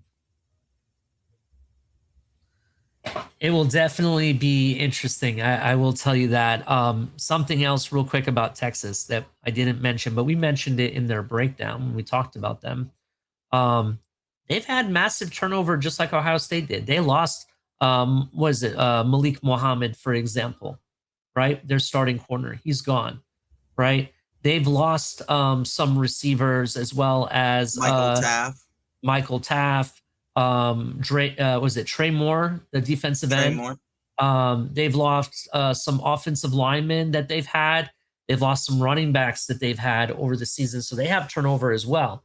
But just like the year prior, they know how to reload just as good as Ohio State does. They have the NIL money machine figured out, just like Ohio State does.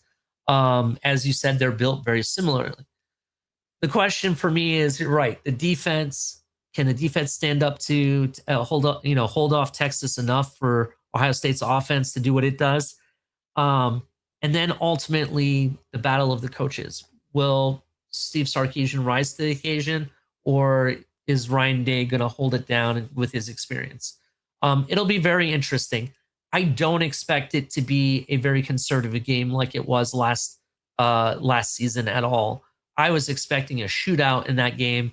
It didn't happen the way I thought. We won, but I was happy, but it wasn't what I expected. I'm kind of going in this game expecting what I expected last season, which would be a shootout. And I think that's what we're going to see in week 2, to be honest. So, but yeah, on to the number 1 game of the season for Ohio State. So let's talk about that. And if you probably haven't figured it out or don't know me, yes, it's that team up north, Michigan. Texas may be the hardest road game environment for Ohio State in this season. Oregon may be the closest roster matchup that they see at home. To be honest, Indiana may be the most fascinating story or conference story line altogether. And you have an up and coming USC, right? You may have all of that going for you. You know, they have to fly all the way out to California and back before, you know, and also see Indiana away and then Oregon at home. You got to see all of that happening. But one thing is for sure, none of them are Michigan. This game remains the matchup that defines Ohio State's season, regardless of any of the other games, right? For the fan base, for the states, both Michigan and Ohio, to be honest, for both fan bases, both teams, winning this game matters more than anything else, to be honest. Ryan Day's evaluation will continue to be influenced heavily by what happens against Michigan. That pressure does not disappear because the playoff has expanded. In some ways, it becomes more intense because Ohio State may need to beat Michigan and then continue playing championship level football, right? I mentioned Texas, Oregon being your possible losses during the season. A 10-2 season would get you in to the college football playoff. A 9-3 season, I don't know. It depends on how you lost. Let's say you lose to Texas by 3 points and you lost to Oregon by 3 points, and then you lost to Michigan by 3 points as well. You're going to need some help to get into the college football playoff. Texas didn't even have that kind of help, and their season, to be honest, it could have been a lot worse than what it was. But they arguably, I thought in the last 7 games, they proved that they should have been in over some of these other teams, to be honest. So to give you an example. So the new Michigan era, why this game is important, it's Michigan. Why it's going to be interesting? Well, Michigan enters 2026 under new head coach Kyle Whittingham, creating a significant philosophical shift. Whittingham is known for physical football, strong defensive structure, demanding line of scrimmage play. So that's kind of going back to the old school Michigan, Ohio State vibes, where the trenches is where the real battle was at, right? This reminds me of like the pre-Urban Meyer era, to be honest, for people that go way back when Coach Tressel was there. That's the type of college football that I think we're going to end up seeing. When you look at it, the Wolverines retain quarterback Bryce Underwood, the former #1 overall recruit, who enters his sophomore season at 6'4", 228 pounds. Michigan's official roster confirms his status, and he was selected as one of the team's spring offensive captains alongside running back Jordan Marshall. And yes, he may have been in a hot box or in the backwoods, according to Mystic. No pun intended, but that's the truth.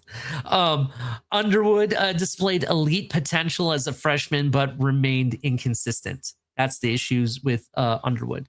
Post-spring 24/7 projection described his development as Michigan's best offensive storyline and noted that he had shown all-American level flashes. That makes this matchup particularly dangerous because you don't know which version of him you're going to get. Are we going to see the version of him that we saw last season? Are we going to see the flashes of him really owning a game and running away with it like we saw previously? Those are the questions that we have. So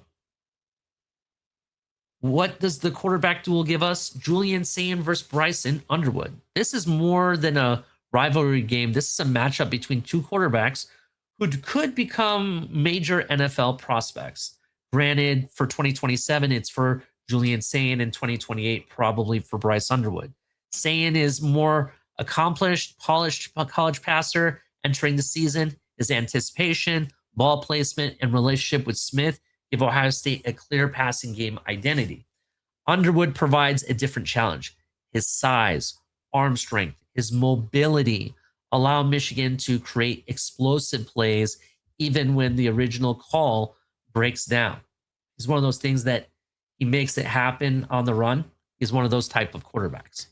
Ohio State must make Underwood operate methodically. The Buckeyes cannot allow him to turn 3rd and 8 into first down with his legs and escape pressure for a deep completion. Michigan's objective will be the opposite. The Wolverines will try to disrupt Sayan's timing, take away Smith, and make Ohio State prove that it can win through physical rushing offense. Something similar to what they did last season to beat Michigan. So that's kind of interesting. You look at the offensive line, right? Winningham put together a hella good offensive line at Utah. We saw half their offensive line get drafted this past draft cycle, right? He'll bring a physical mentality to a roster that already values defensive line play. Michigan will attempt to collapse the interior pocket, disrupt Ohio State's zone running concepts, force 3rd and long, and hit Sayan early. That's what their plan is. So what is Ohio State's plan? Well, don't let Michigan eliminate Smith. Move Smith in different positions along the offensive line. Let it be in the slot, the boundary, you name it. Use him in the different alignments. And then you talk about Chris Henry Jr. Chris Henry Jr. might be the factor here that give Ohio State the edge. You're talking about another dynamic wide receiver that has all the elite skills to be the number one guy, right? We talk about Jeremiah Smith being the number one wide receiver in all the nation, and arguably he is, right? But when you have a guy like Chris Henry Jr., it's almost like having a 1A and a 1B, right? That's the reality for it. So the game may reveal whether Ohio State possesses a great receiving core or merely a historical great receiver surrounded by talent. So that's what's at stake. So how does Ohio State win this game? Properly align Smith to what he does best, take advantage of the advantages, control the controllables without letting the game get ahead of you. That's what you do. Don't force something if it's not there. That was a mistake they made 2 seasons ago in the national championship run where we lost to Michigan. Yeah, outside, they could have eat all day and they just didn't do it. They kept trying to force it up the middle when it wasn't working. Right? I think Ohio State is a little bit too offensive heavy for this Michigan team. I think they will come to play physical, but I think Ohio State don't want to be shown up again by Michigan, especially after what they went over the past 5 years. And I think they will have this game circled on the calendar as they do every season. And I think they're going to be playing for everything that they have, especially playing this game at home as well. I think it's going to be a huge matchup. But Ohio State walks away with the victory. What do you guys think? I have Ohio State winning this game. Yeah. Sorry. I totally understand where you're at when it comes to rivalry and perspective, and this being the most important, game for you. Yeah, they have a new head coach and they have some new things going on, but your team basically handled this same team pretty much with, Bryce Underwood, in the backwoods last year, 27-9. So them coming to you guys again, I think you guys handle them, take care of business. You guys are basically getting a nice Michigan warm up, ready to go for the postseason run, if you ask me. Man, Mystic, I thought you'd have so much more to say about Coach Winningham. He knows how to win a lot, at Utah, put together some of the best defensive teams as well as offensive lines that you've seen over there. I thought you'd have a lot more to say, to be honest. I'm very disappointed. No, I'm not impressed with Michigan. I'm not. And until I actually see this guy come in and change the program and all the crap that we've seen in controversy and player issues of, coming and wanting to take care of business, until I see that on a week in, week out basis, I don't see Michigan as anything. Okay. All right. Fair enough. I definitely understand where you're coming from. Michigan has been riddled with scandals, cheating scandals. They just can't get out of the news if their life depended on it. I get it. I get why you would have those types of thoughts. To be honest, coming from a player like Bryce Underwood claiming that he was the best offensive player that Michigan's ever had, saying that he was going to beat Ohio State in year one, and all the things that he's claimed, it has been very underwhelming, to be honest. I agree with you.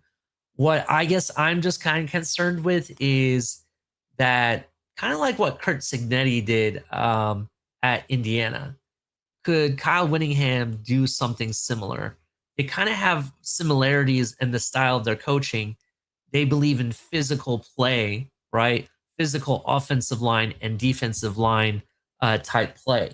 So for me, it'll be very interesting what they do. How does the team adapt? Is this a new era in Michigan? I guess all those questions will be answered. But the reality for Ohio State fans, the Michigan game matters more than anything in the world. People ask, do you want to win a national championship or do you want to beat Michigan? A lot of the fan base says beat Michigan. That's what they want to do more than anything else in the world, right? I don't blame them. I'd rather win national championships myself, but beating Michigan for me would definitely be in the same year. I think that would be awesome. What do you think, Steve? You haven't talked yet about Michigan. I think Michigan has the right coach. I think Michigan made the right move firing their AD, sending them and starting them in the right direction. I don't think Bryce Underwood gives a shit enough about football for it to be a concern to me. I think you guys dog walk Michigan, to be honest. Like even again, Rashad, talking to him in a space day because I asked him what he thought about the AD, being a Michigan fan, and even he thinks it's just they're in a resetting era where he doesn't expect anything from them. I'll be honest, like I get what you mean by this being an important game. Number one, to me, I don't think it matters as much. I think the Texas game matters more. I think, yeah, I don't think this Michigan game is going to be as tough as people might think it's going to be, but it's also in division and it's a big rivalry. So, emotions can run high and turn these into barn burners that they shouldn't be. I just don't trust the quarterback at Michigan to make it close. I get what you're saying. Listen, my ranking was by importance of the game, right? You think about it. You look at it. Losing to Texas, is that really that important to Ohio State, or winning against Texas? I see a path them losing to Texas and they still get into the college football playoff, right? I saw a path of Oregon, us losing to them, and they still get into a playoff. The reason I have it ranked the way I do is how important is it for the team to win? If we win early against USC, yeah, we win. It's pretty much what we expect, right? You look at losing to, you look at games like, for example, Texas, for example. That game is really important in the sense that it sets the tone for your season. You look at Indiana, it's kind of in the middle. I'm in the middle with Indiana. I don't really know what to expect. Are we getting the national championship, Indiana? Or is Indiana take a step down? It's kind of in the middle, to be honest. I think that Oregon game is just so important because the fact that Oregon is the closest thing to what Ohio State looks like when you talk about their quality. And then your rivalry game. Your rivalry game is even big. Even for, take this for what you will, right? Caleb Downs and his brother have a YouTube show called Downs to Business, right? Down to Business. Go check it out if you haven't watched it. They just had, who was the quarterback that they had just from Auburn on there, Steve? What was the quarterback's name? Why can I not think about it? Oh, I have no clue. I haven't watched it. He used to play for New England. Bynum Brown? Not Bynum Brown, no. Oh, you're talking about Cam Newton. Cam There Newton. you go. They Holy had smokes. Cam Newton on the show, right? And Caleb Downs, his brother, said that Cam Newton, honestly, was probably much the best product ever to come out of Georgia and whatnot. And he thought it was funny. And they got into talking about Caleb Downs being one of the few athletes or players to come out of college that played in in actually the number 1 and number 2 biggest rivalry games in all of college football. And that's both the Ohio State Michigan game, and he also played in the Auburn versus Alabama game, right? And they got into a conversation about which rivalry is a bigger deal, right? And Caleb Downs didn't surprise me with his answer. It's what I expected. I think what I was more surprised on the shocked look that Cam Newton had. Essentially, he said that when it came to Michigan week, playing Michigan, people like the staff, the players, the fan base, the cities, and everybody were acting like crazy on a different level. Like, what we got to win this game, guys. We got they, like the coaches, everybody's like yelling and screaming, saying this is the biggest game. We can't lose this. We got to beat them this year and everything. And Caleb even said, even himself, which I was kind of disappointed about, said that, I was going into this game like, what's the big deal? It's Michigan, it's not that big of a thing, thinking of it. But he realized that he learned that is the biggest rivalry, and he understood it and embraced it. And I think that's really, really important to know. So I think that's a really cool show. Definitely check out Caleb Downs' podcast. It's called Down to Business is the name of the show. So I thought that was interesting. Do you guys think that rivalry games, they test teams differently? Like, rivalry games shows a level of your team that you haven't seen yet, right? Something comes out of your team. You learn something about your team. Like, what do you guys think about that? Because, like, for me, like, I've watched lesser Michigan teams beat Ohio State. I've seen lesser Ohio State teams beat Michigan. Give you an example, I've seen lesser Auburn teams beat Alabama before. When you play a rival, you play at a different level than you do during regular seasons against non-rivalry games. So that's why it's ultimately the most important game in this ranking. I get why Mystic doesn't agree, because he highly values Indiana. I understand that. But ultimately, the Michigan game to me is really what's going to show what Ohio State is. And that's why I have this ranked as the number 1 game of, that can make or break their season. What are you guys' thoughts? And then we'll hit the bottom line. I agree. I think that just goes back, and I think rivalry week brings out the classic term "any given Sunday." Mm-hmm. Any given Saturday, technically, to be fair, True. Or Friday nights, or even Thursday. I think they play Thursday college football sometimes. So, very interesting. What do you got, Steve? What do you think of what I said? Absolutely. Again, that's why I said, like, I understand why you're going at it from the idea of rivalry game. Like, it makes a difference. It's always going to make a difference. I just think sometimes the better team, even in a rivalry, though every once in a while the worst team can get a win off, the better team generally takes the win.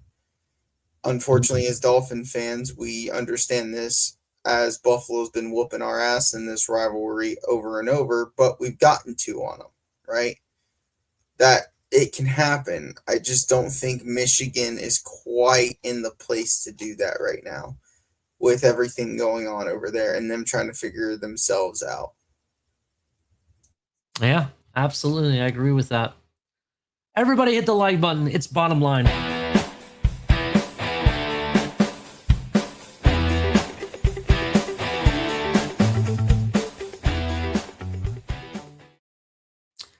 Ultimately, if you look at the Ohio State season, it's going to be a gauntlet of a season. It's no cakewalk. Either which way you look at it, there's a possible 10-2 path or even a 9-3 path. The question is, will a 9-3 path get you into the college football playoff? Is it enough, right? Does Ohio State have enough offense and defense to survive the Big Ten, and this gauntlet of three or four matches that honestly are going to be the toughest all season long. What do you guys think? Put it in the comments below after, at the bottom of this show, or put it in the chat. What do you guys think? Do you think Ohio State will finish 10-2, 9-3? What are your guys' projections? Very interested. Also, quick question to the chat. Put in the chat also, what player, what future star, maybe they're not a star yet, maybe they're coming, maybe the next year is going to be the year that they're going to be the starter. What future star would you like me to break down in a future segment called 4th and Future? So that is something I'm working on. The first episode is going to be about Tavian St. Clair. I'm going to reintroduce everyone to who he is and why he can be a future star. Everybody hit the like button. Mystic, what do you got for bottom line? I'm so glad you asked. So, I have this wonderful, wonderful, wonderful thing to say. I do think there's a real chance Ohio State has, a 10, 11 win season, right?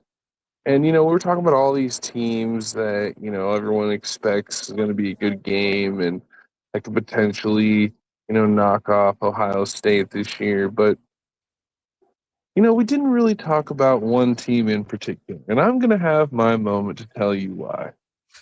The last time the Ohio State Buckeyes went into Iowa City, November 4th, 2017, when they were the number 3 team in the country and somehow got absolutely demolished 55-24. I'm not saying that's going to happen. I'm just saying any given Sunday, because also in the same sense, wonderful Iowa City has earned a legendary reputation over the years as a place where top 5 teams go to die.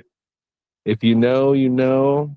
And I think if you're not paying attention and watching Ohio State going into Iowa on October 10th, I think you're missing out. Yeah, from the rumors I have it, we may actually have exclusive feed from that game. Just gonna.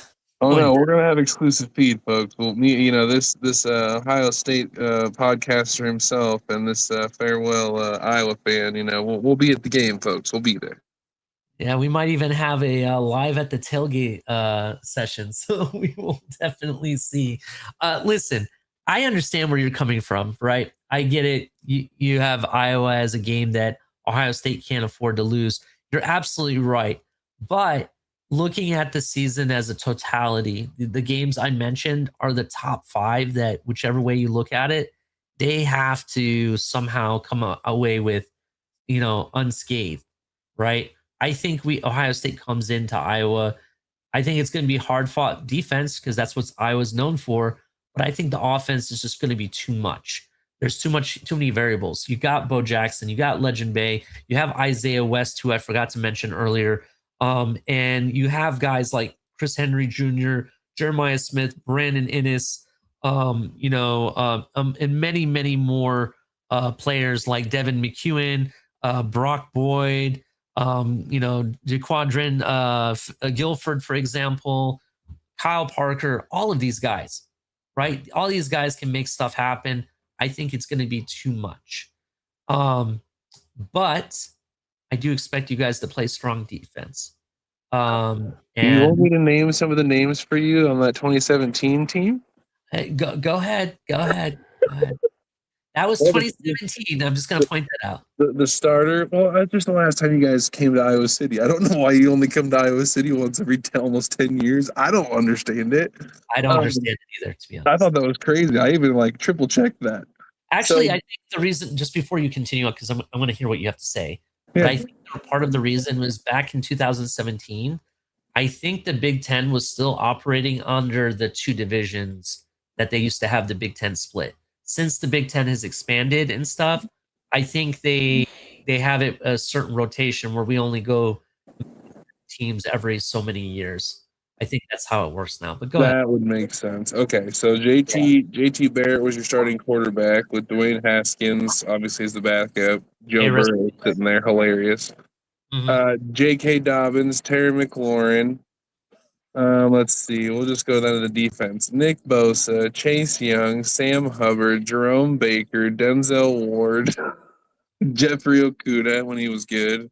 Oh, yeah, all sorts of names all over it. It's just that was a team that wasn't supposed to lose and they lost. That's why I just had to bring it up. It's just I think it's gonna be one of those games, like not necessarily this game, right? I just wanted to bring it up as a fact of like it's always the game that you never see coming when you see these, top teams lose, and it could potentially very well be one of the games we didn't even talk about that catches Ohio State off guard. That was the point of me wanting to bring this up because that 27 team had a hell of a roster and somehow decided to fall on their face that day and absolutely get blown out. It's still wild to me that I can go back and you can bring that up and you're like, wow, Ohio State did what? It's crazy. So looking back at that game, because it was a crazy game, I believe that's a game that JT Barrett had 3 touchdowns followed by 4 interceptions, right? And then you look at Nate Stanley, who was the quarterback at that point. Didn't he have something like stupid, like 5 touchdowns? Yes, yeah, that 5 touchdown day. Freaking ridiculous. Look, I get what you're saying. I completely understand it. It can happen for whatever reason, but I will give Iowa an honorable mention, to be honest. I like Iowa. I like what they're doing. They have hella good team. No discredit to what they do. I just don't think they have the offense that Ohio State does, and that's their problem, right? I think they have the defense to compete with a lot of these teams. That's why you saw them, holding USC at bay, and that I would call it almost like a shootout type of game in USC last year, right? You look at Iowa going up against some of the SEC talent. That's why they're able to get away with wins or hold bigger teams at bay because of their defense. It's what they're known for. They also know how to utilize tight ends, so it makes you playing defense that much more harder. I'll give you credit where credit's due. I just don't think they have the elite quarterback yet. They don't have the elite receiver yet. Now they do have some talent though coming in. I get you. They just don't have it yet. But I do like your coach too. Your coach is one of the most consistent coaches in the Big Ten or even in the country, to be honest. So, and what he's done. Absolutely. No, Kirk Ferentz actually, I mean, as of right now, he's like the winningest coach in Big Ten history just because he's always been there. But that'll change one day. But it's just really cool that he's been there for so long and just the standard he puts. But yeah, it should be a really good game. Ultimately, I expect Ohio State to win it, right? But you just never know what that Saturday. And here's the thing too. And the time of the game hasn't been announced yet. I'm hoping for our sake we get a primetime game. That would be even better. We get a nice blackout at night. Oh. You said the time has not been announced yet? Yeah, that's what I've been seeing everywhere. I see to be determined is what I was seeing. Let me take a look here real quick. Just let me see. Yeah, you're right. It does say TBD. The only game that they have announced officially, from what I can see, is the Ball State, Texas, and the Kent State in the Illinois. No Illinois game, just the Kent State game and Texas game. So very interesting. That would be cool having a night game though. So definitely it would be cool, especially in October. How's the weather in Iowa in October? Is it cold? Dude, nights. We could get some really good, like 50, 60 degree night football, and that would be phenomenal, dude. Ooh, is it a night to bring my hoodie? Is it that type of night? It could be. Oh shit! I should bring my hoodie then. Okay, all right, I'll bring it. All right, everyone, hit the like button. Subscribe if you're brand new. Check out Thursday night's episode. It was a banger. That we had that what team did we break down? Please remind me. No, I'm just kidding. Definitely check out our Thursday night episode. I think it's going to be a banger for you guys to watch. Every Thursday on the 4thand10U, we put out a exclusive episode that you can only find there. So come to @4thand10U, subscribe if you're brand new. Right now, we're at one subscriber away from hitting 100 subscribers to have our first giveaway. One subscriber away. So I just need one more, and then we can have our first giveaway. Some lucky follower, which we've kept track of, will be getting a exclusive brought to you by this guy, Magic Mike. Check out Magic Mike's cards. Magic Mike's card! Magic Mike's card! Flip that back, let's go! Hands in the air, we're running this show!